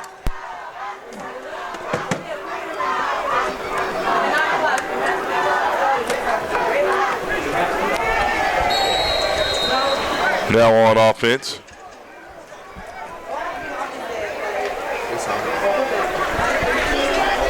And something's going on with the mic.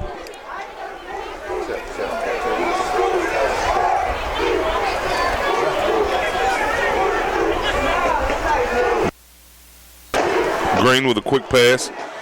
And the first down. Hodge still on his feet, and he gets to the 30-yard line. That's going to be enough for the first down.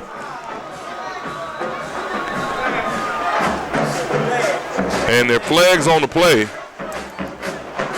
No, give me the other mic out of the headphone mic. And something's going on. Can you hear me now?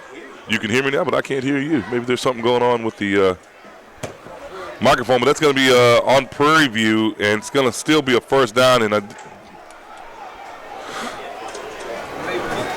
late flag. Didn't get it, folks. Trying to get some technical issues.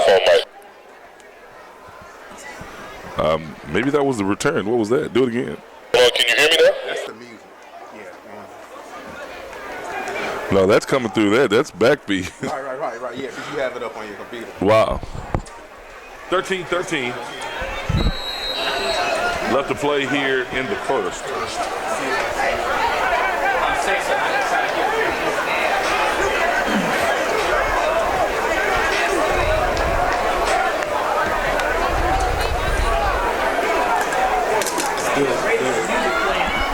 There's music coming through on the mic. I heard it. Do y'all have music hooked up to the computer?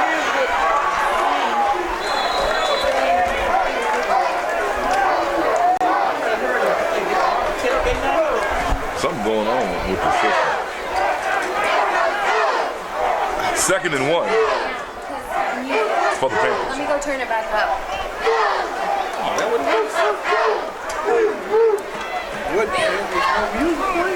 There's no music playing. You can hear it. You can hear, but you can't hear it out there. Yeah, they heard it today. Pass down the field, caught by Kaderrell Hodge. Folks, we'll apologize, trying to get these technical difficulties ironed out. Hodge with the catch for the Panthers. First, second and go. They give it right up the middle to Abear. They're pushing Abear, pushing him to the first down, and they say it's a touchdown on the field. And now Jonathan Stribling looks like he's happy. It looks like we're going to have to force Ryan McGinty to buy some new headphones like we told him to do at the beginning of the year. Those were, he said, I'm not in that. I bought my own. Get the mic muff off there. Here we go. They give it back. Nope. Green is going to keep it. Touchdown, Panthers! Trey Green with the carry. Get beyond. Strikes again. Well, the Panthers come out the second half and draw first blood. And that's all we needed. Charles, good to be back here. Yeah, good to have you. Yeah. Let's say the Halloween spooky goblins are causing all kind of heck around here. Yeah, I've got to do something for Trey Green that they made me promise to do. Trey Green with a 3-yard scamper for the touchdown as the Panthers take the lead 21-14 here on their opening drive of the second half. 11-13 left to play. Yeah, and watching that possession, Charles, the UAPB cornerbacks have been backing off of the receivers that entire possession. To start off the score. So Trey Green noticing that, able to move the ball down the field. Yeah, I had to do the Gapian thing. Trey Green, his nickname down in Beaumont and in the Triangle was called the Gapian because when he was growing up in Beaumont, he had a space between his teeth. So instead of him being ridiculed and looked down upon it, he embraced the nickname, and they called him Gapian. Of course, now Trey Green with a full set of braces like Lorenzo wanted me to say that. So for all the fans listening down in Beaumont, Texas, Kevin Wallace, my frat brother, should be jumping up and down for Trey Green. Kevin Wallace was his coach. His quarterback's coach at Ozane High School. So I want to send a shout out to my frat brother Kevin Wallace, Lamont Green, you was usually listening. And if I don't say hello to Masara Elsie Scott, I'll be in trouble. I'm still looking for my Christmas present from last year. So that means I get 2 this year, right? Is that how it goes? I don't know. I hope you missed the one from last year. So I hope you get this is just one. She said it was in a closet and she forgot about it. Oh, sure you did. Okay. Back to live action. Want to send a shout out. Love you a lot. All right. Duncan with a slot left at the bottom. Drops back to pass. Throws it across the middle man. Got a man wide open. And it's caught for the first down. That's going to be Willie Young with the catch. And you got Dominique Weaver back there in great position, Charles. He's just unable to break that play up. He's got to recognize the break on that route and come in and knock that one down. That's going to be Young's second catch of the game. The first one was a big one for 32 yards, and that one was for about 21. And jumping off sides is going to be Pine Bluff. False start on the offense. And that's the DB in this defense, Charles. You've got to trust what's been given to you by the coaches.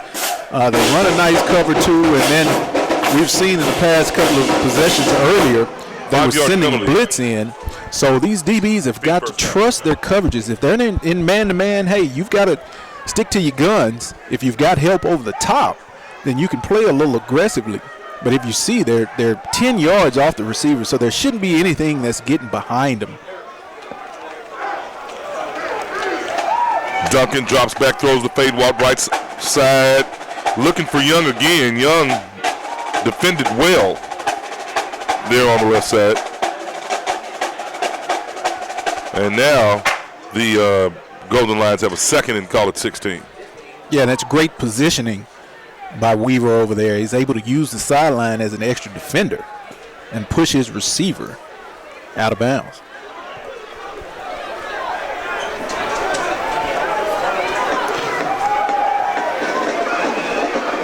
Right up the middle.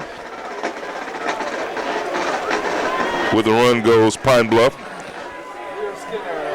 Skinner on the tackle of Draylon Willis, the junior from Wayne, Arkansas. Is that close to Turner, Arkansas? Get it? Wayne Turner? No. Guess you got to know him. 10-13 left to play.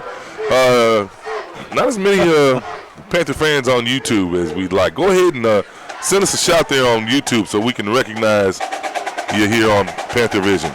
Duncan throws the ball away before he hits the ground. And now that's a 4th down situation, and the Panthers are going to get the ball back. Wiltz will go back deep, who took over from Weaver. Wiltz, a speedster for the Panthers from Houston, Texas. Cashmere High School. He's a Ram and should have a bunch of folks in the stands here with the game coming close. Folks, next week, or in 2 weeks rather, or is that 3 weeks, the 21st? 1, 2, 3 Saturdays from now will be Senior Day right here in Bulldog Stadium. We'll have to say goodbye to Courtney Brown and Jonta Hebert. Tito, give me a tissue already. Wiltz is going to field this one. Breaks a tackle. Great block. Gets to the 30 and gets smashed there by the big defensive lineman, Rashad Boyd, the linebacker from, he's a linebacker wearing 97 from Marion, Arkansas. And wow. Mike West is over there saying, ouch. Well, I know what your plans are for Halloween. I'm just trying to make small talk here. You'll be at my house. I wonder what the fans are doing for Halloween. Folks, tell us what you're doing for Halloween. Send us a shout out there on our YouTube page so we can tell you who you're rooting for as the Panthers go back on offense. Panthers, Charles, are going to have to put something together here on offense. Leading 21-14, 9:06 on the clock. Green rolls right, throws to the checkoff man. It's caught. Great catch. That's going to go to Christian Russo, who's playing receiver now. Is that number 6? Is that Russo? Russo playing receiver? Wow. Russo. On the catch for the Panthers. Boyd on the Those are some of the new wrinkles that Coach Simmons has put in for this week's game.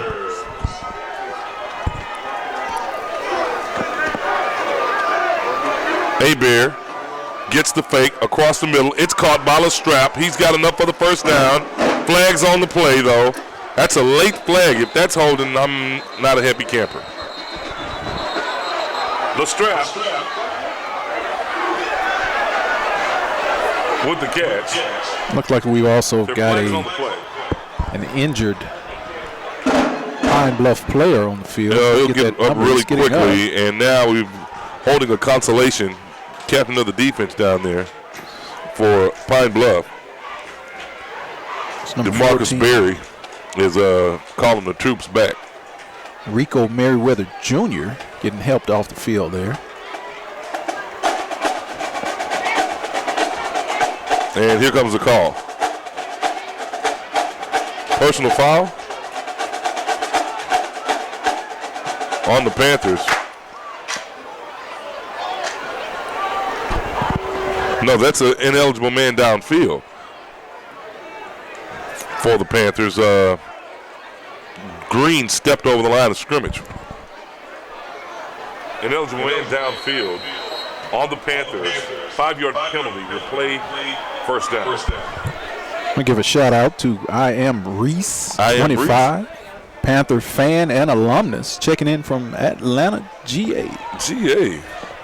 Like the summertime in Georgia. I'm sorry, that's my song. Like Coco in the winter. I want to send a shout out to them. Here we go. Green drops back. He's going to roll right. Has a man wide open. It's going to be caught by Russo, the quarterback turned receiver, and that's his second catch of the game. That's close to the first down. Russo having a special understanding of routes and that quarterback combination there. Showing great hands on that catch. Second and 3. Panthers can clean up these penalties here. Stand a good chance on getting this one in the end zone. Russo coming in motion. They fake it to him, give it to Abear right in the middle. Abear breaks the tackle, gets around to the right side, and that's going to be enough for the first down for Prairie View. Abear with the carry for the Panthers. First down, Panthers. Move those chests. Abear coming up a little gimpy there. But when you see Abear run, you see a special, unique ability to find holes and kind of anticipate defenders and use those juke moves to get away from him, Charles. I mean, he's... Green goes across the middle. Oh, man. Russo would have been good 3 in a row if he'd have caught that one right out of his hands. Man. Yeah, Courtney Brown will check in that's now. Kind of talked about him in those hands, and that one hit right in the Was he doing the Isley Brothers? Can you get that reference? Yeah. Footsteps in the dark, maybe? Got away from him there.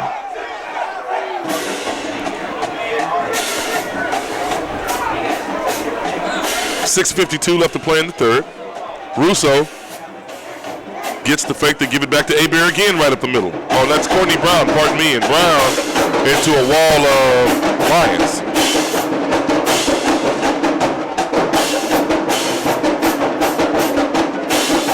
Great 1-2 punch with Brown and Abear in running back position.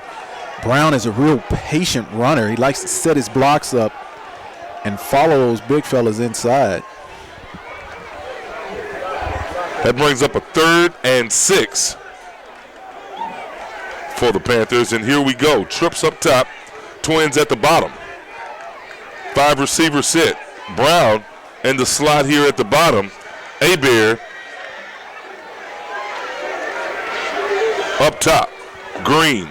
Plenty of receivers to choose from. Oh, man, throws it behind Courtney Brown, and Brown is wide open in the middle there in that curl area, and gee whiz, Green couldn't get it to him in time. The Panthers are going to go for it on 4th down. All right, Panther fans, the Panthers going for it. Well, the Panthers feeling themselves here, going for it on 4th and 6. Coming into the game, they're 8 of 13 on 4th down, 62%. See, what's going on with the Let's Go PV, Let's Go right here? That would have really fired them up. 4th and 6. Lestrap comes in motion. Green drops back, throws the quick flare to Lestrap. Lestrap getting over, and he's going to be really, really, really close. That's not Lestrap, that's 83. It's Cameron Smith. That's Cameron Smith, and yes, that's enough. Smith on the catch for the Panthers. First down, Prairie View. Yeah, the big fella showing good hands there. Watching that one in before he made his move and was uprooted. But he got the first down, so great job there by Cameron Smith. Smith keeps the drive alive. Brown gets it from the left side. Now has a lot of running room. Brown gets to the 20, breaks out to the 10. Brown smelling end zone, gets to the 5 for another first down for the Panthers. Courtney Brown on the carry for the Panthers. First and goal, Panthers. We talked about this earlier, Charles. With the Panthers moving in this high-paced offense, they seem to be able to wear down. Oh, that's a touchdown for Hebert. And that's it. We're down UAPB goal line. And another touchdown by Jonte Hebert. Yeah, now the Panthers getting that fast-paced, quick-moving offense that we're so accustomed to. The Panthers started off real slow in the first half, but now either have had a little chew at halftime or finally found their sea legs and are coming back out on the Pine Bluff Golden Lions here with extreme prejudice. Oh, hula hands. Kick is up, and it's good. 28-14 here in the third quarter, folks. Stick around. We'll take a quick one and come back with exciting Panther football.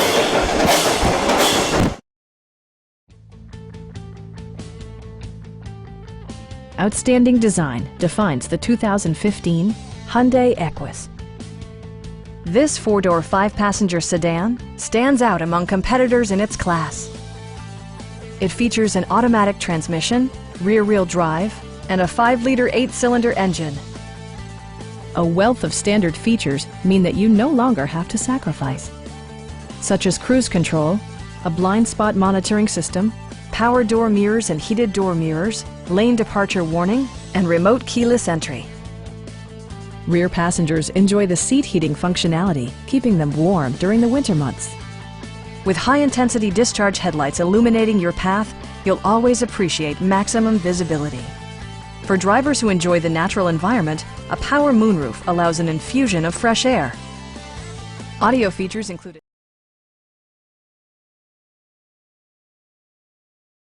Welcome back, fans. 5:05 on the clock. Prairie View 28.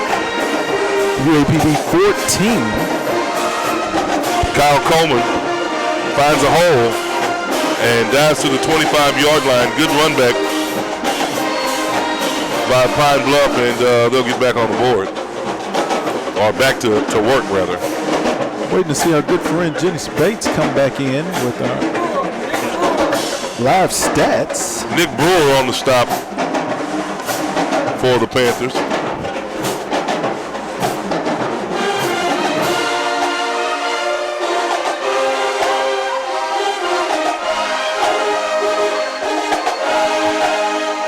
Fans, for over 5 decades, Texas Farm Bureau Insurance has been protecting our members' moments, the big, the small, and the everyday.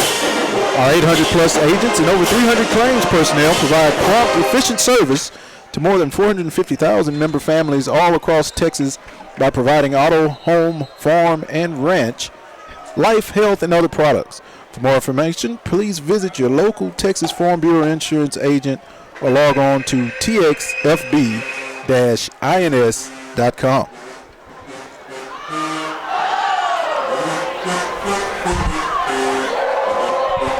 4:57 left to play.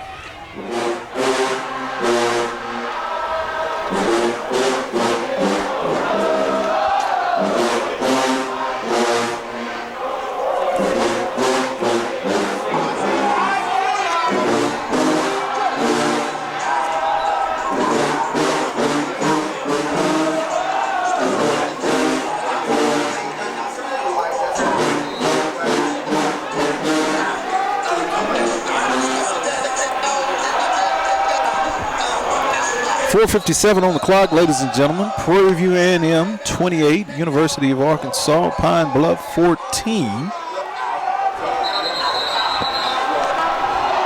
Failed reception there by that? Couldn't see that number. Looked like Patrick Rowland. It's going to bring up a 2nd and 10 for Prairie View.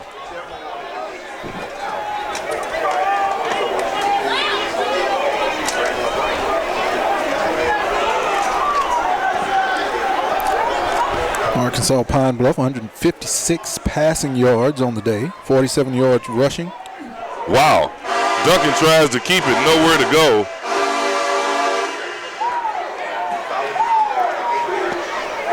And is that 8? Is that James Paul Bryant Jr. trying to get a number? Number 2, no, Jackson on the stop for the Panthers. Jackson on the stop for the Panthers. 3rd and 15. Come on, Panther fans. Let's help them out. Let's go, PV. Let's go. 4:17 and ticking. Duncan getting more instruction.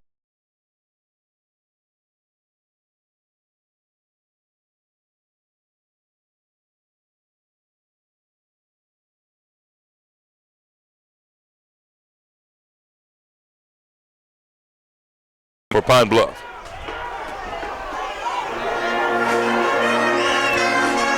I want to give a shout out to my frat, Kevin Martindale. Looks like he's checking us out on YouTube. They're at work. Yeah, checking out shout his out all those Panthers. folks. Well, shout out to all of those folks that are watching. It's 89 of them. Usually we're in the 1,000 mark, but wow, today we're grossly underviewed. Is that a word? Underviewed. Got R. Wayne Jr., Prairie View alumnus, checking in from Columbia, South Carolina. Wow.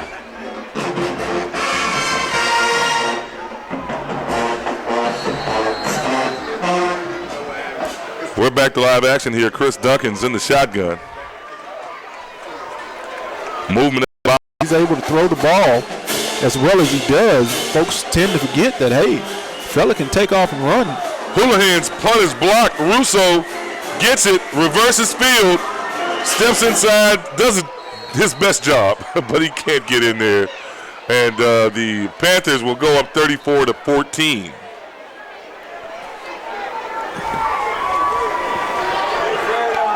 And late flags on the play here.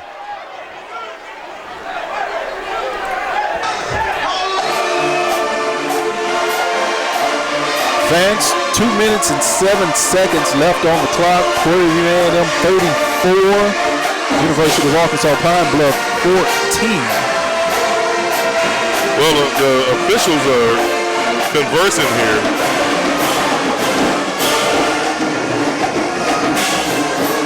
And with both bands playing at the same time, it's kind of annoying. Okay, now the Pine Bluff stopped. And Prairie View just outblasting them. Okay, here we go. Here's the call. Offsetting penalties. One against Prairie View. One against Pine Bluff. What was the penalty?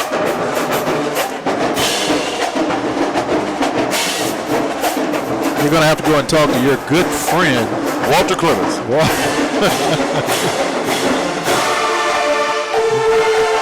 just going to have to put a mic on that ref down there. Have to mic him up. Well, the problem is here in Bulldog Stadium, there's a cell tower that is in the immediate vicinity, and radios on the field can't be heard up here. There are problems with that. Are you pointing at it right over there? There's a cell tower over there that's messing it up. And the late hit's going to be against Rashard Boyd on Pine Bluff side, but who was the person on Prairie View side that got in trouble? Guess we can just look down on the sideline. We'll see that. Yeah, see who's getting fussed at. Who's getting fussed at.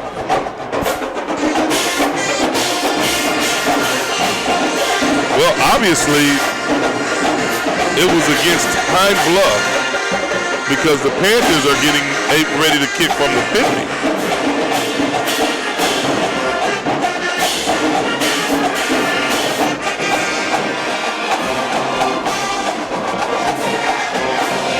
What Prairie View turning it up here? Let's see if their defensive side of the ball can keep up this trend of stopping the Golden Lions here, holding them to this 14 points. Kind of have to agree with Brandon Lee. Wish we wouldn't have spotted them those 14 points early in the first quarter. This would be a rout about now.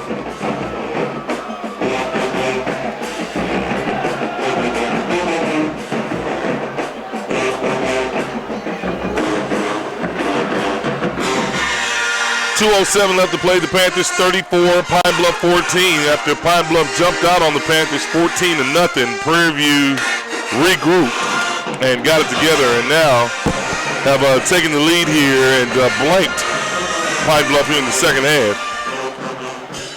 The score now is 34-14.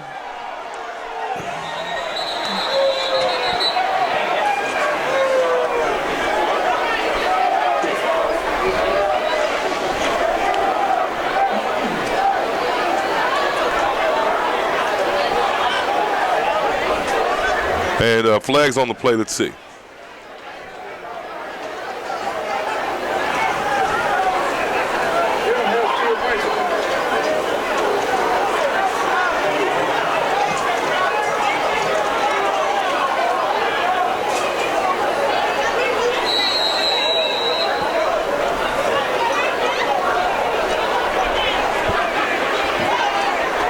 Duncan drops back.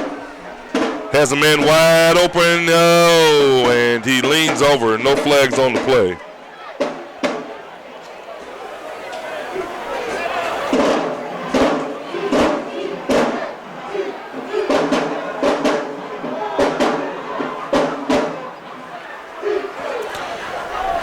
Around the SWAC, looking at the scoring update.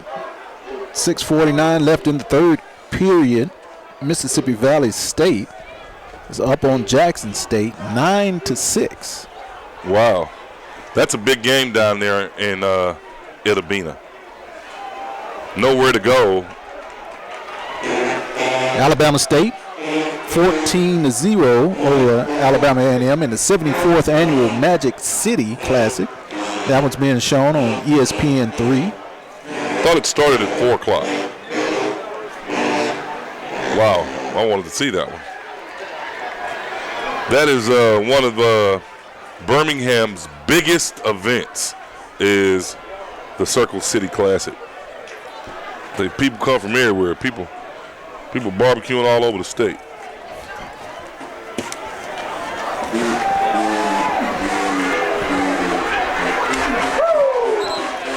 Big hit coming around the right side. On the stop there for the Panthers is Meshach Williamson on the pancake. Meshach Williamson on the stop for the Panthers. Fourth down for Pine Bluff. Wiltz is going to come back out. Well, where is Wiltz? Oh, there he is. Okay. And another good defensive stand there by the Prairie View defense. Like you said, it just took them a little bit to kind of gas up here in this game, Charles, on both sides of the ball as well as the special teams. Flags on the play. They stepped up their play. Legal false start on the Panthers, or pardon me, on Pine Bluff, and the Panthers get closer. False start on the offense. Fans, the Prairie View A&M family would like to salute this year's Sports Hall of Fame class. Tommy Johnson, golf from 1955 to 59. Tacho Tyler, volleyball 2006 to 2007. Colette Thompson, volleyball 1986 to 90. And Clarence Williams, football 1955 to 69. Oh, the punt is blocked. It's blocked. Picked up by the Panthers.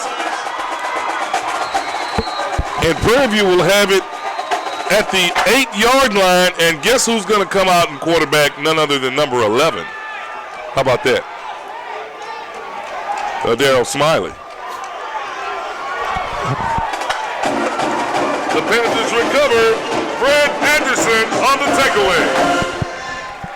Well, great penetration there by the special teams unit. Just gave them some high-five kudos there for stepping up their play. And right on cue. Now watch for a trick play right here. Trey Green's going to come out at quarterback. I would have thought they would have brought Heavy Jumbo. out Daryl Smiley. But this is that his new nickname, Heavy Jumbo. Well, I have is that quite a few. package? Oh, quite a few. I was listening to Mystical, so he could also be a big truck driver. How about that? Green drops back. Hodge throws it on the back shoulder of Hodge. Good defense by Pine Bluff there from Dave White, the sophomore from Baton Rouge, Louisiana. That's going to bring up a second and goal for the Panthers. Yeah, Trey Green's got to be careful on that pass. Dave White turns around a second earlier. He might still be running the other end of the field on that. Here comes John Allen, the big halfback from Missouri City, Texas, an Elkins product to come in there. Now, see here, I'm not the coach. Willie Simmons knows what he's doing, obviously. But I would have thought they brought Daryl Smiley in here to try to run over some folks. They give it right side to Abear. Abear gets to the 3. And Lestrap ready to come in with the play. Okay, with the way you're rolling on offense, what would be your play call here, Charles? Daryl Smiley has 8 touchdowns from the red zone. So that would be a no-brainer. But they always fake it to Abear. This time I'd give it to Abear and let Abear run around here and kind of fake them out, ladies and gentlemen. As we have a timeout, folks, remember on the 21st we'll return here for our final football broadcast of exciting Panther Division football. A senior day, November the 21st, starting right here at 1 o'clock p.m. And the Panthers will take on the Tigers of Jackson State, who are down having a rough time with the Delta Devils of Mississippi Valley State. And I tell you, it's tough in Mississippi right now. Only bright spot is down in Lorman with the Fighting Alcorn State Braves. I remember playing against the Braves and going down to Alcorn State, down to the Sticks in Lorman, playing in the old stadium. As a matter of fact, Ron Leverett was filming them, and then we'll go to the old stadium in Alcorn, and they had bleachers that sat real high on the other side, and they had the Brave majorettes, and every time Alcorn did something, they would play the Indian. I guess that's drum cadence, the doom, and the majorettes would get up and dance and gyrate and turn around and dance and gyrate in our face, and they would go dun, dun, dun, dun, dun, and they would be having that chop going on, and the stands would be filled, and man, it was just something to see back in the day. Those was when Conway Heyman and the rest of the guys were around here in the Southwestern Athletic Conference. Well, folks, it's the fourth quarter now, 34-14. The Panthers on top, threatening the score. Is that Smiley in at quarterback? Is that 11? I can't see that far. Mm-hmm. Yeah, it is, the big fella. And let's see. Movement there on the front line at third down. And Smiley said, wasn't me. Well, let's see. False start on the Panthers. Wow. Yeah, I think that was a cadence issue there. Gee whiz. False start on the offense. 5-yard penalty with play third down. Well, they're going to have to do something quick now. So they bring in Lestrap. They've got Hodge out there and Russo, who has stepped up and been a bright surprise for us here today. And also Kenyon LaSalle all out on the field for the Panthers. So LaSalle, Russo, and Lestrap at the bottom. Up top is Hodge. Green drops back, throws it to Hodge. Touchdown! Touchdown, Panthers! And that's the play. Trey Green is excellent in throwing that slant route, and Nick Petrie was the one that was big-bodied enough to fight off any defenders on that route. But we've got Hodge, we've got Lestrap, we've got other players that if they run that route correctly and can get across that defender's face, Trey Green can put it there just like he did. That's going to bring out Owen Houlihan for that's going to be his second block punt. Oh my goodness. And Pine Bluff picks it up and tries to advance. Cameron Smith can't get him, and Russo on a block punt, and we've got a hurt Panther down there. Russo is hurt and tries to pick it up, but man, there are flags on the – no, that's not a flag. That's the towel that Russo was holding to wipe his hands off. So now call it a 72-yard return by Pine Bluff.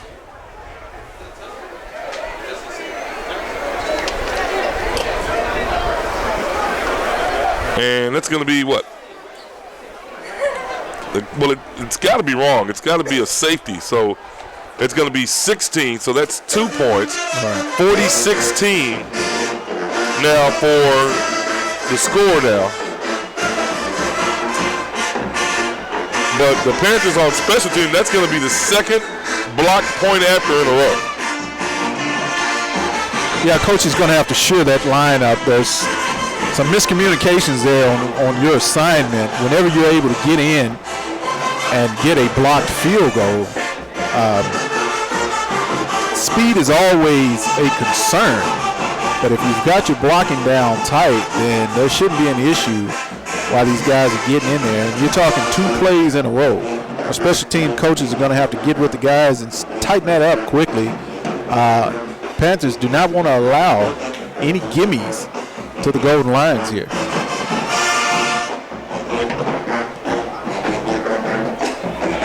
And the kick is deep, fielded, left side, running right is Peterson, and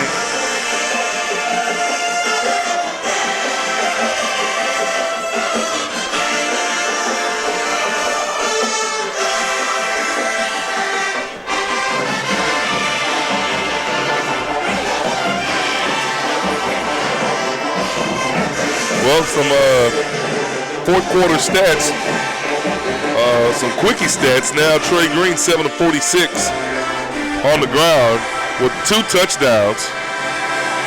Kadarrell Hodge has 6 catches for 104 yards, kind of taking the place of Petrie. Duncan drops back, throws deep. And the pass is caught. And what a catch by John Hawkins, who's done a great job. Hawkins now with 3 catches. That's got to be close to 100 yards, 2 for 66 at the 14:55 mark. Didn't really get a lot of third quarter stuff, but wow, great pass. That time from Brandon Duncan, 9 of 17 for 159 here just a few moments ago. Duncan drops back to pass again, throws the, and almost intercepted.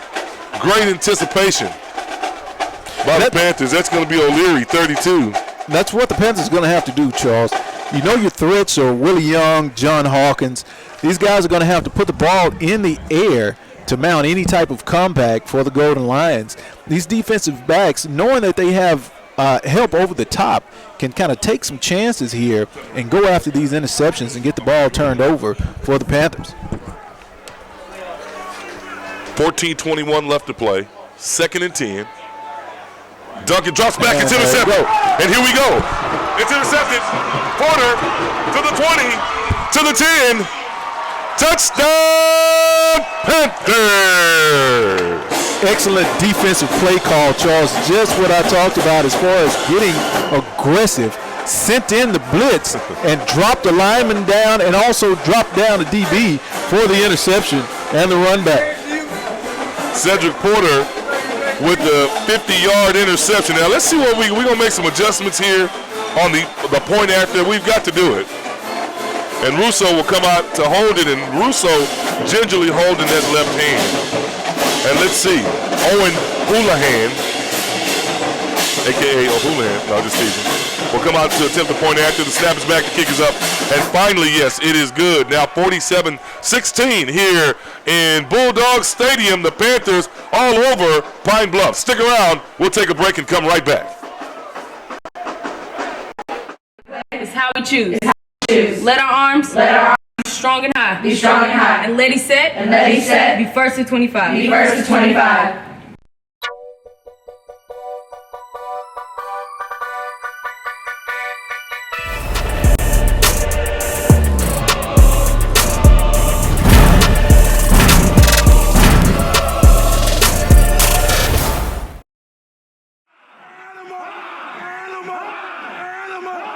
Go! Today, we start a new era in Prairie View A&M football. We learn from our past. We respect our heritage. But we will build and leave a legacy for others to follow. In the Baby Dome, the Panthers with another sustained drive here to bring the score 47-16. The Panthers are really starting to get all over Pine Bluff. They look kind of dejected over there. Look at the players. Everybody's heads down over there. Players are all on the bench and they're not looking very happy. Well, 47 points will do it to you. Fumble. Back deep that time by Jamie Peterson. And the Panthers will stop them at the 19-yard line.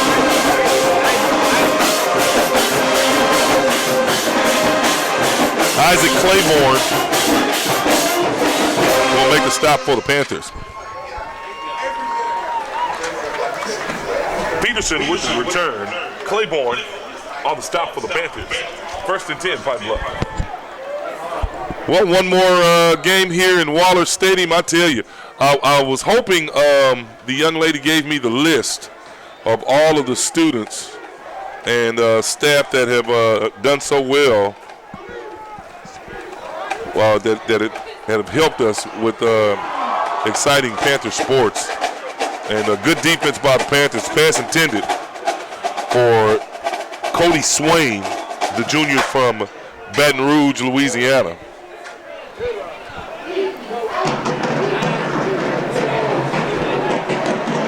And here we go. We're going to all get a picture together at the end of the game. Lonnie Ray, who's a 10th grader right here at Waller High School. Should I say, hold on, let me ask this young lady. Should I say 10th grader or should I say sophomore, senior, or junior?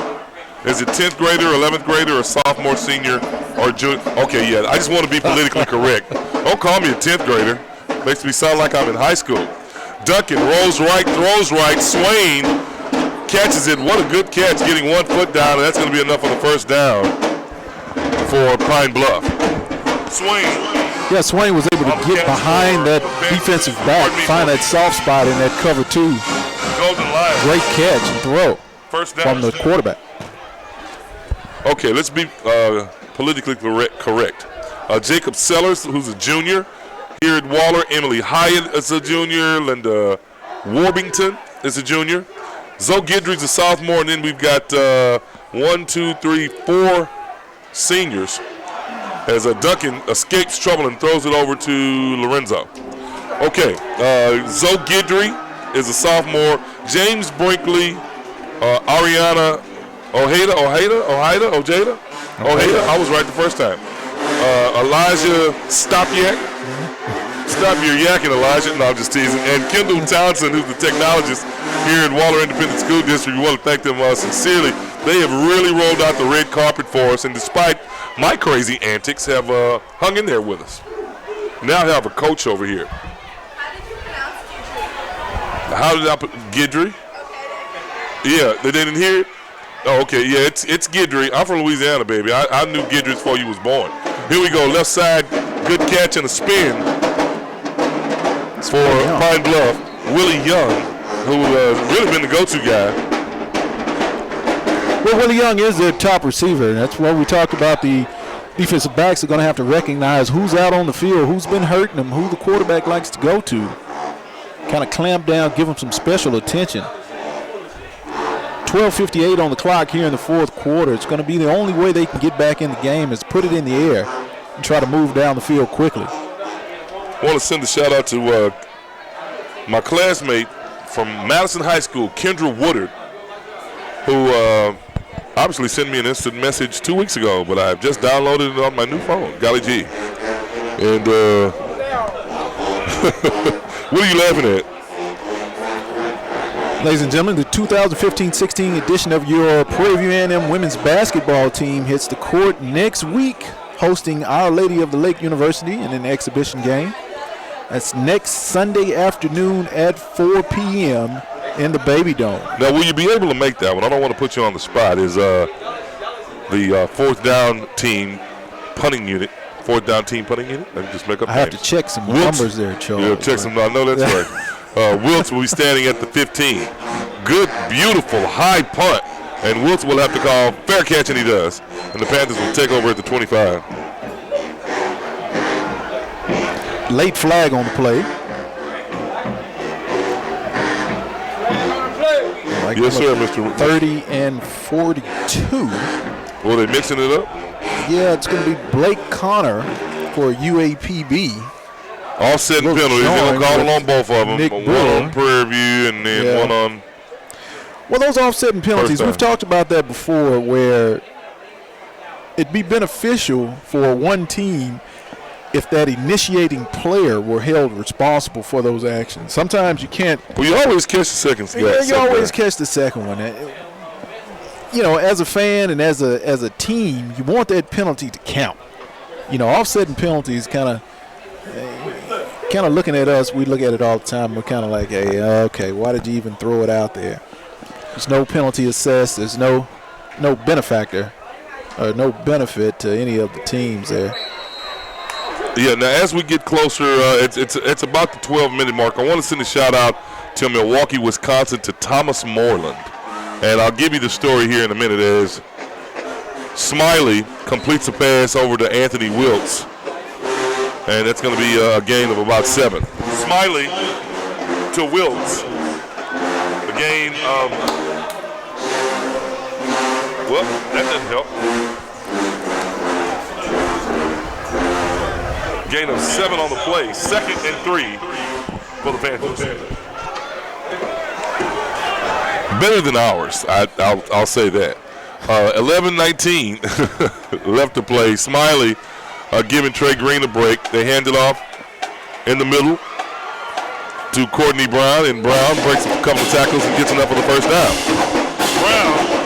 And that's that patient running we talked about with Courtney Brown. He's got an injured player down on the field. That's number 18, Raymond Jackson. 6'3", 225-pound junior from New Orleans, Louisiana. Hopefully that's just a leg cramp there. Yeah, he's trying to get up, but it's rough. Looks like he's in some obvious pain. Hey, the International Brotherhood of Electrical Workers Local 716 has achieved the highest level of productivity rating. It's not really kind of, how about rated? And it's going to fly away on me. Rated by the National Electrical Contractors Association Review.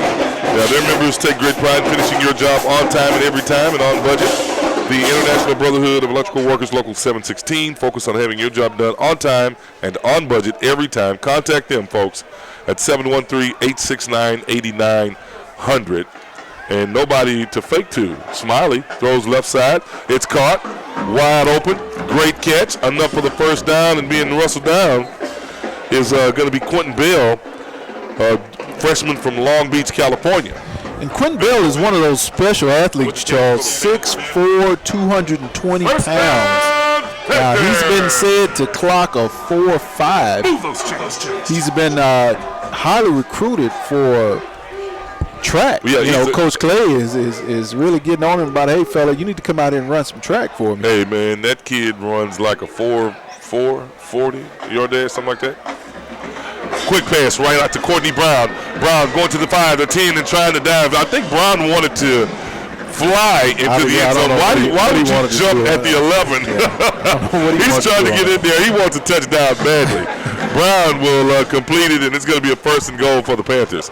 Brown with the carry for the Panthers. 1st and goal.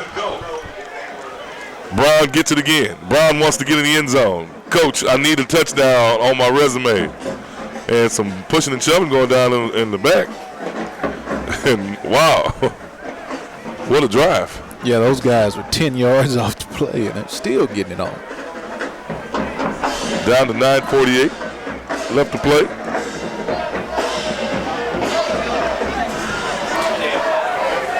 Other than those first 2 touchdowns, Charles, the defense has held up very well. Like you said, it took them a second to come off that bye week and get the legs under them. The offense has picked up a little bit. Smiley's going to tuck it and run it. Smiley, touchdown, Panthers! Well, that's number 9 for Darryl Smiley on the year.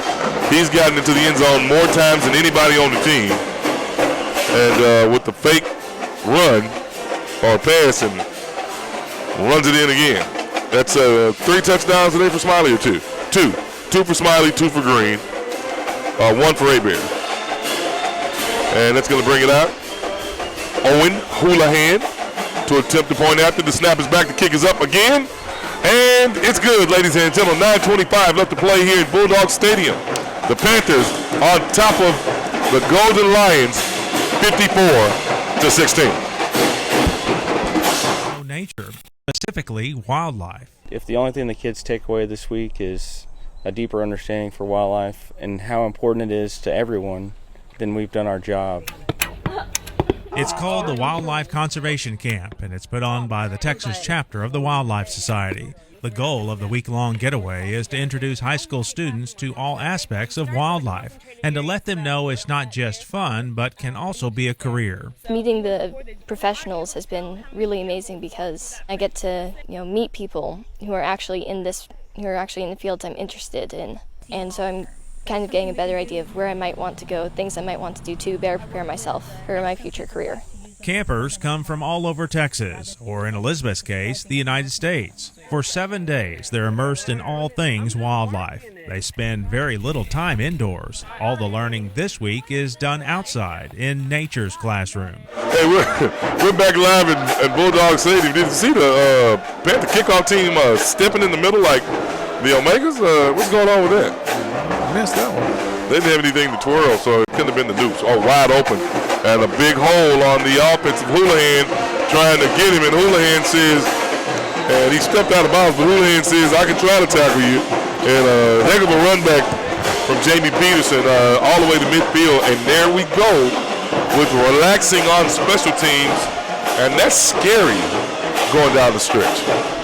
Well, it's scary going down the stretch, Charles, because those are plays in the game that if you take a second off, or if you like you said, if you don't focus on that one particular play, it could cost you 6 points quickly. Yeah, Duncan now will have trips up top and twins at the bottom. 5 receivers out for Duncan. A fake up the middle. Duncan's going to run it, and he's going to fall after a gain of about 5. And I think Pine Bluff wants to keep the clock running here to try to stop the bloodletting. Kind of like American Horror Story. Have you ever checked that out on FX? American Horror Story? This kind of cuckoo, ain't it? Wow. I want to thank Jenny Ward for telling me about American Horror Story. And now I understand the previous first 3 seasons are pretty good too. 8:43 left to play. The band having a good time going up against Pine Bluff. Wide open, going down the right side was John Hawkins, but just too much from Duncan. And a good defense by the Panthers. Yeah, such Porter is in good position on that play. A little more touch on that pass, and he may have been able to drop that one in over the top. Now, the safety had help over the top, so he's going to have to make sure that he gets his range down. Panthers and he's over there for that pass. Trying to get a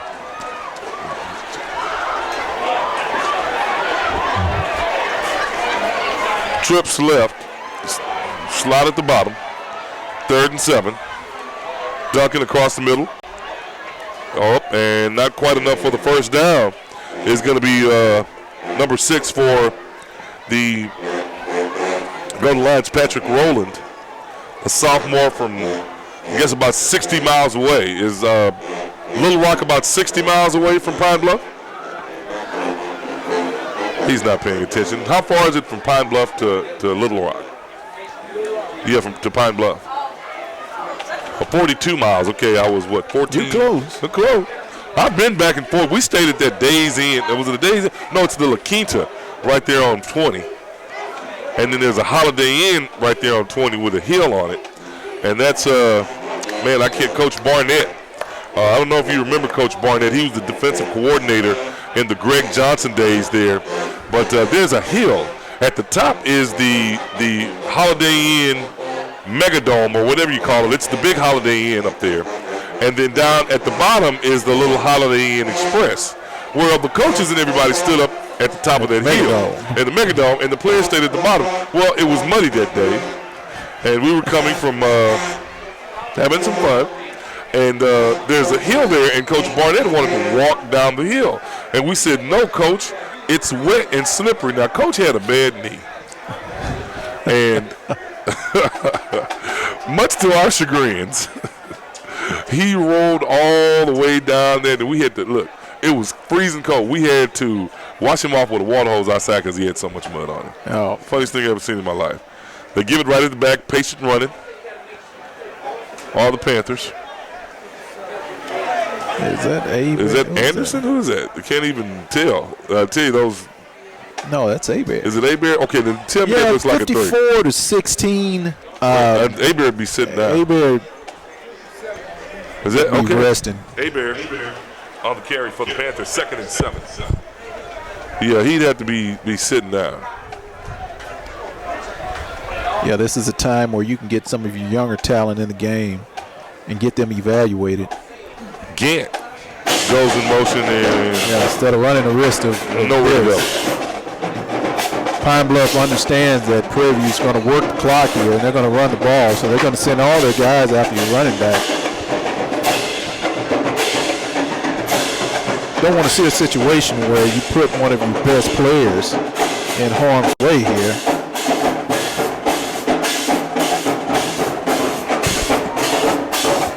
Dwayne Charleston rolling around from the Pine Bluff side over there.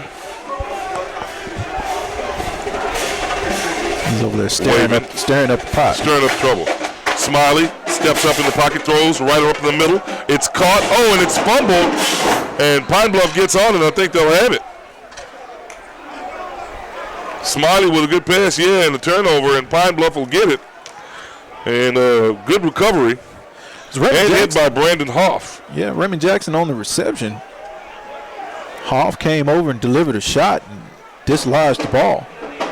6:24 left to play, 54-16. Still looking for some comments. Still have 84 viewers, 84 faithful viewers watching. It's in the middle of the day and Saturday. The game's early. People can't get home to relax. Folks probably still out picking up last-minute trick-or-treat items. I went early today, so we'll have fun scaring the kids when they come and try to get candy from my house. We're going to hide in the bushes with a chainsaw, a real chainsaw, and turn it on when they come. Is that a real chainsaw they got? They gonna call the police. Oh, wow. Like, hey. Nothing doing nothing but trimming some trees over here. My house. I can trim my trees. Trim them when I want to trim them. Pine Bluff trying to muster up a score here. 2nd and 3.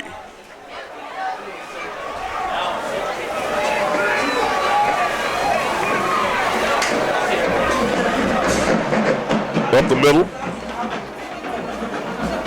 That's a good job by the run defense of Prairie View, not allowing any additional yardage here from Pine Bluff. Pine Bluff's going to kind of give in on the passing attack at the moment. 3rd and 1. It's not really fair for us to do that, but we're going to do it anyway. Okay, Panther fans, 3rd and 1. Let's help them out. Let's go, PV. Let's go. You got somebody listening to you. Somebody's listening down there. All 8 of them. Right up the middle. No, right off the right side. And Headley with the first down and more gets it out to around the 25-yard line. That's going to be a first down for the Golden Lions of UAPB. Quite a few buses here, man. I haven't seen this many buses in a while. The Golden Lions have bought their 18-wheeler down. I guess that's for the team, or is that for the instruments of the bus on the I think band? that's the band. That's the band entourage. Wow. Yeah. 6 buses and an 18-wheeler. Duncan throws it deep. And a flag on the play, yeah. Wow. Yeah, as a DB, you've got to get your head around on that play, Charles. You can't just run with that receiver and face guard, as they call it. If you turn your head, the official is less likely to call that penalty on you, even if you interfere with the receiver. 4:27 left to play. It's going to be an automatic first down, and first and goal. Oh, some interesting tidbits coming. I can see Ryan McGinty's creative juices flowing up there. He's got that funny hold of his pen. When he gets real serious, he holds the pen funny. Yeah, you know what's going on. We're about to have something good here. 54-16, 4:27 left to play. Want to thank again all of the wonderful and very helpful staff here at Bulldog Stadium. We'll talk about them in a minute. Like the young lady says, I can't pronounce Guidry. Duncan going deep, touchdown.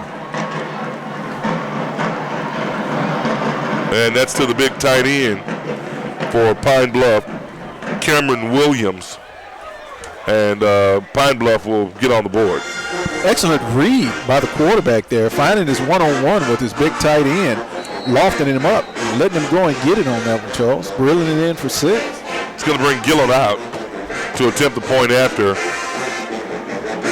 Pine Bluff's first opportunity to play their victory song since the first half.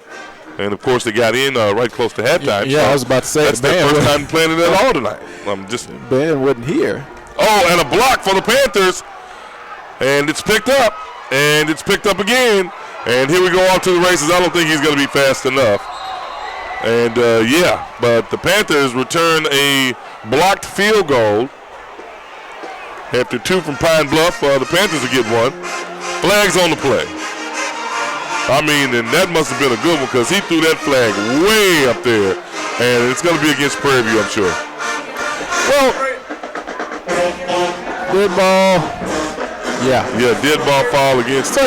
Nope, that's Pine Bluff. It's going against Pine Bluff. He didn't call the one. Well, he called. Yeah, you got me on that Dead one. Which way did he call? Against Pine Bluff. Pointed that way. Oh, Prairie View? That's Prairie View. The Panthers, pardon me. Penalty to be assessed on the kickoff. Again, we want to thank our corral of students here, our pen of Bulldogs. What would Bulldogs be in? Okay, let's say our kennel of Bulldogs. Lonnie Ray, Jacob Sellers, Emily Hyatt, Linda Warrington, Zoe Guidry, James Brinkley, Ariana Ojeda, Elijah Stopyak, and Kendall Townsend, the technologist here. I want to sincerely thank them for all their help. And then, of course, all of our students, we'll thank them again. Sebastian Phoenix, one of our students who is in Dallas. We won't make any Dallas jokes this week, Sebastian. We're thinking about you, my brother. And your presence here is greatly missed.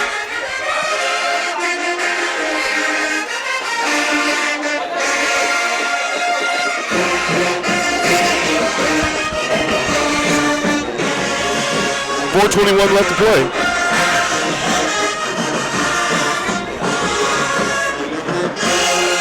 Some Pine Bluff fans in the stands have traveled here.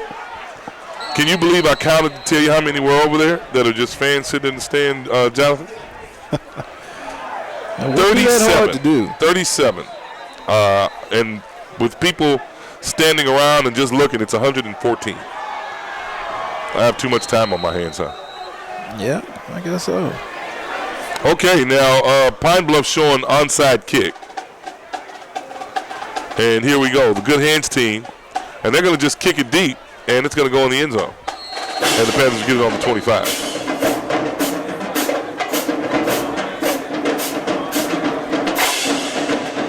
Wow. If you've got your Good Hands team there up front, and you don't kick it and let it hit the ground, and you just kick it over them, and you've got some fast enough guys to get down there, that's another strategy that could be used, huh?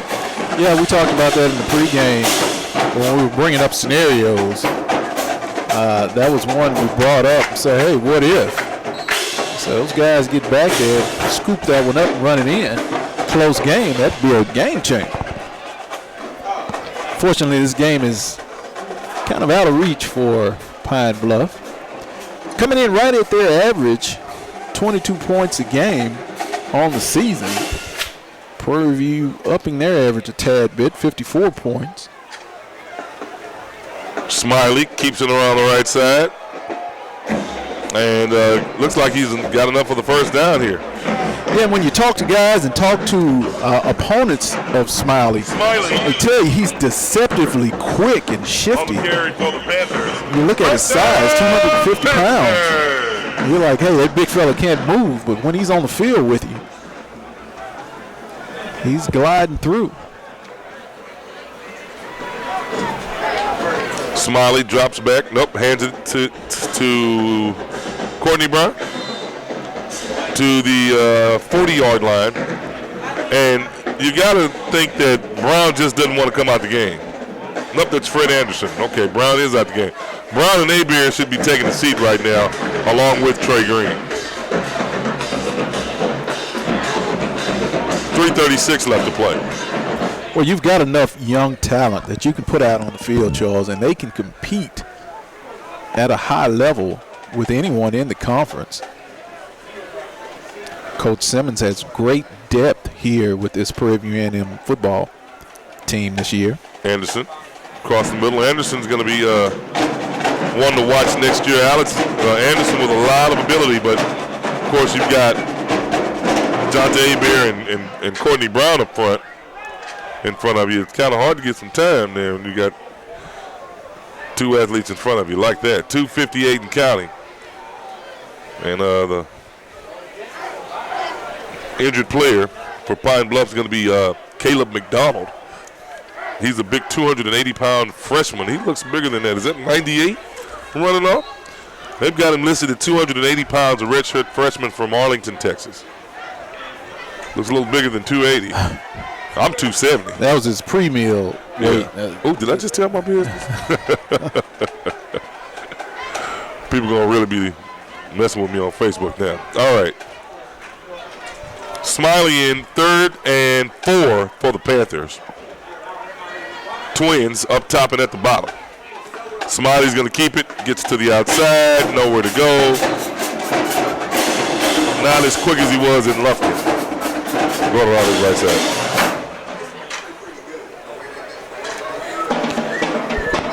Fans, want to let you know that the Panthers are back here at home in Waller Bulldog Stadium Saturday, November the 21st against Jackson State at 1 p.m.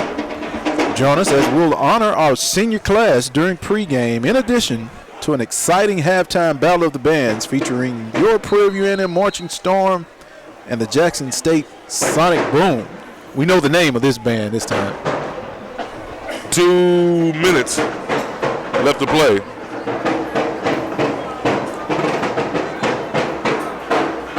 In Bulldog Stadium.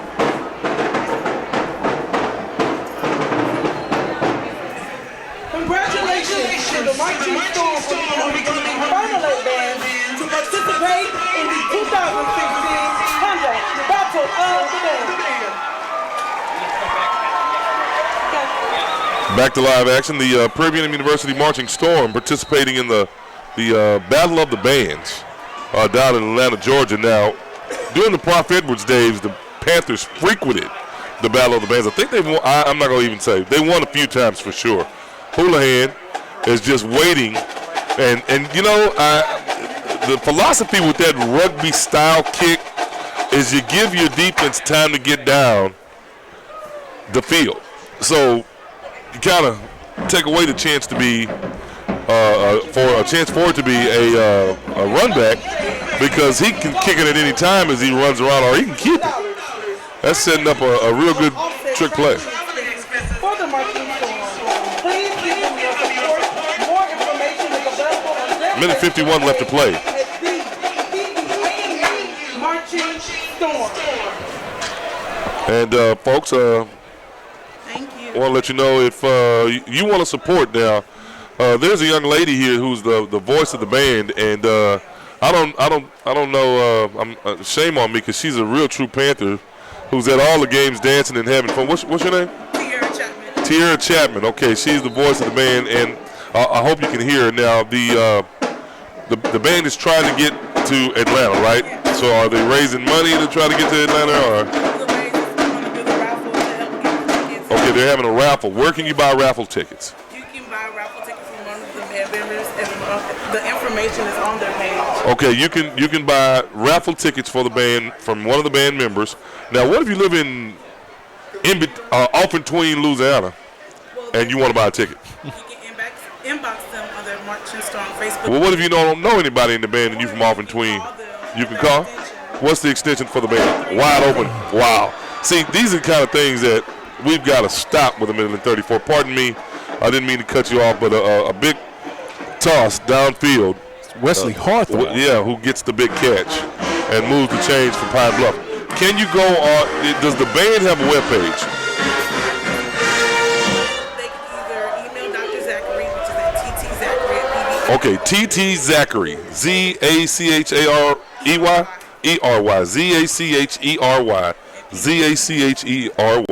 We'll write that down and talk about in the post game. The Panthers trying to get to Atlanta, Georgia, and the Bulldogs getting in the end zone while we're kind of having some scuttlebutt here on the side. Touchdown by Willie Young, who finally got into the end zone after several catches, and that's going to bring it to 28 to 54 here with a minute and 7 seconds left to play. ZHERY at PVAMU.edu. Okay, the band trying to get to the Honda Battle of the Bands. If you'd like to buy a raffle ticket to help support, what are the prizes for the raffle ticket? Because I might buy one. The prizes for the raffle ticket is actually a ticket to go to A ticket to the game? Oh, man. No TV, no car on the raffle, no golf clubs, no Prairie View gear. No, I'm. Winston, you wrong for that. No, I'm just teasing. So okay, hold on. You get to go all expenses paid. Is that how you get to go? You just get a ticket. You get all expenses paid, or you just get a ticket. Or you get to ride in the bus with the band, eat with the band. You get a room. Do you have to stay with a band? Say for instance, I go. Do I have to stay with a band member? I'm really giving you a hard time here, folks. Just teasing. Hey. Support the band anyway. Just send some money to donate. If you're not even going to go, send them some money so they can go. I'm going to donate $100. I'm going to donate $100. I'll have Miss Porter go and give Mr. Zachary $100 because I want to see him go. And Ryan McGinty is going to donate $100 too. He gave you a short look on that one. He tried to get my knife out of my pocket. All right, thanks a lot. We'll talk about it, and congratulations to the Marching Storm to be picked. You got to be picked to go. You just, Oh, she's excited. She'll be announcing in Atlanta. Okay, you come in. Let me give you some pointers. I'll have you ready. Now, the lessons will cost some money. So call your mom there and say you're going to Mr. Porter's school, and it's going to cost you some money. 107 left to play, 54-29 to score. She didn't know I was a band announcer for 10 years. She didn't know that, did she? Yeah, 10 years I announced the band. 107, and right up the middle, we'll go O'Leary, 32? No, it's 33 is O'Leary. 32 is going to be Will, that is O'Leary. An up-back who's going to get a return for about 3 yards. The Panthers now should just come in and take a knee. Don't risk any injury. Take a knee, sit it down, folks. Don't forget, immediately following the game, we'll take a quick break, wait on our stats, and come with the Houston Methodist Willowbrook Orthopedics post-game report. And that's a tongue twister in itself. And just want to again thank all of our students who does a great job. Our cameraman Alex Goodman over there waving, coming to the game in them LA Gears today. Leave that man alone. Fans want to give you a quick update on the Southwestern Athletic Conference. Jackson State up on Mississippi Valley State 23-16. That's a final. The Alcorn football game has been pushed back to a new time. 4:11 is the kickoff time for Alcorn and Southern. Alabama State, Alabama A&M. Second quarter, Alabama State is up 28-14.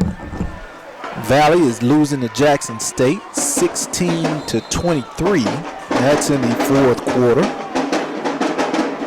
And this is going to be the last quarter for the Panthers as it ticks down, ladies and gentlemen, and the Panthers will win it here on Halloween. Come on, let's count it down, ladies and gentlemen, for a spooky Halloween win for the Panthers. 10, 9, 8. And the Panthers will count it down today. Hey, folks, a win on this Saturday would mark the first winning season by the Panthers since the 2010 season. The last time a first-year head coach had a winning season at Prairie View A&M occurred in 1966 as Hoover Wright finished 5-3-1. Come back out and support your Panthers. Well, folks, that's going to do it for the game here. Stick around. We'll take a break and come back for the Houston Methodist Orthopedics and Sports Medicine post-game report. This is exciting Panther Vision football.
Welcome back to Bulldog Stadium, ladies and gentlemen. The Panthers victorious by the score of 54-29. Pine Bluff got off to a quick start on us, 14-0 in the first quarter. The Panthers didn't find their groove until the last 3 or 4 minutes of the second quarter as the Panthers tied it up going into halftime, and then the onslaught was on.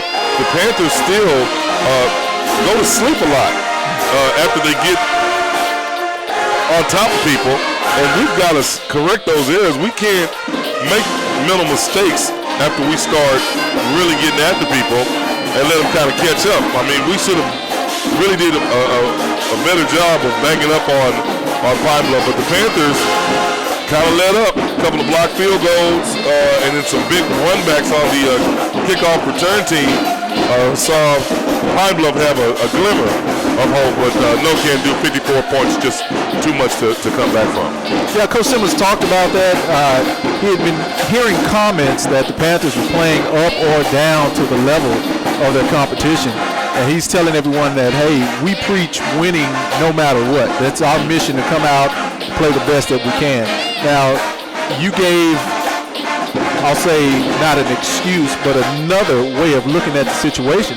Coming off a bye week, it does take the players sometimes a few moments to get the game legs back, to get back into the game speed. And so that's what we attribute it to. We won't give them an excuse for playing down or playing up to the level of the competition, but just getting back into the groove of getting back to Panther football.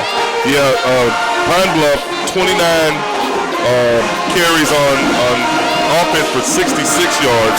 In the air, 15 of 30 with 1 interception, 59 attempts for 374 yards of offense. They did pretty well. The receivers led by John Hawkins with 3 catches for 101 yards. Willie Young with a couple of big catches for 89 yards, 5 of 89. And then Brandon Duncan got it done 15 of 30 with an interception. But the Panthers did well with Trey Green and Jonta Abear and the crew, and a couple of people woke up today. Yeah, we talked about it, who was going to come and step in for the injured Nick Petrie. Wilkes started out, Anthony Wilkes started out, he ended up 4 receptions for 17 yards. But Cabell Hodge, which was one of your call-outs in the pregame meeting, ended up 6 receptions for 104 yards and a touchdown. Trey Green and Jonta Abear, that 1-2 punch that needed to make sure that their game was consistent. Trey Green with 7 rushes for 46 yards. Jonta Abear was 11 for 38 yards. But Trey Green was really efficient in his passing, Charles, 21 for 28, 261 yards and 3 touchdowns. That's all you can ask, ladies and gentlemen, of a young man that's playing that vital role, that quarterback position. Not to turn the ball over. He's efficient with his passes. His number 1 receiver is down. He's able to find those number 2, number 3 receivers that have stepped up and really moved this Panther offense forward. Not really miss a beat when you talk about the number that they're putting up on board. Yeah, and don't forget about Christian Russo, the quarterback turned receiver, who has stepped up. He looks like he's going to have a bright spot out here, especially next year when Petrie gets better, folks. And, man, that might be a 1-2 punch that the Panthers can really look forward to. I want to remind you, ladies and gentlemen, exciting women's volleyball wraps up their season this Thursday against Southern University. The Jaguars coming to town. And then exciting women's basketball kicks off on next Sunday with exhibition basketball. The women's team will have their first game November 13th. But next Sunday we'll attempt some Panther Vision broadcasting, and we'll just have to see. But you can catch all the up-to-date action on our webpage, www.pvpanthers.com. I want to mention the wonderful students here at Waller High School who had done a fantastic job all year for us. Lonnie Ray, Jacob Sellers, Emily Hyatt, Linda Warbington, Zoe Guidry, James Brinkley, Ariana Ojeda, Elijah Stopyak, and technologist Kendall Townsend, who also did a great job for us, and we want to thank them sincerely for just extending out their hand to Prairie View A&M to help us out.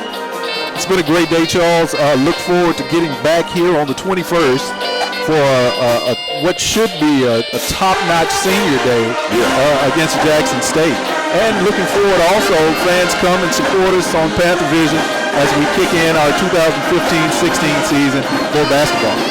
Well, ladies and gentlemen, that's going to wrap it up for us here in Bulldog Stadium. One more football game to go. One more opportunity to watch exciting Panther Vision. We dedicate this game to one of our team members, Sebastian Phoenix, who's away in Dallas attending a funeral. One of his family members passed away. And again, we've been mentioning it all day long. We're praying for you, and we sincerely miss you here on Panther Vision.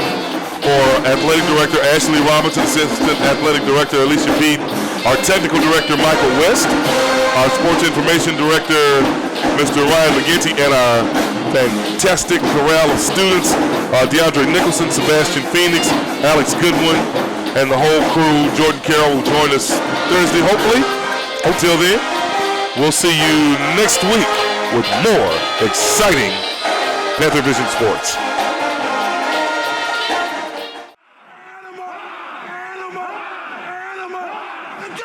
Today, we start a new era in Prairie View A&M football. We learn from our past. We respect our heritage. But we will build and leave a legacy for others to follow. We will build this legacy on preparation. We will build this legacy with teamwork. We will build this legacy in the trenches. We will build this legacy, fighting for every down.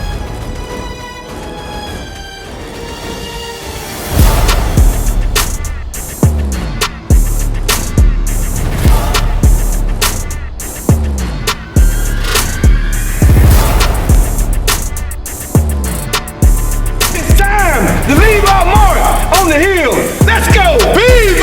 You know!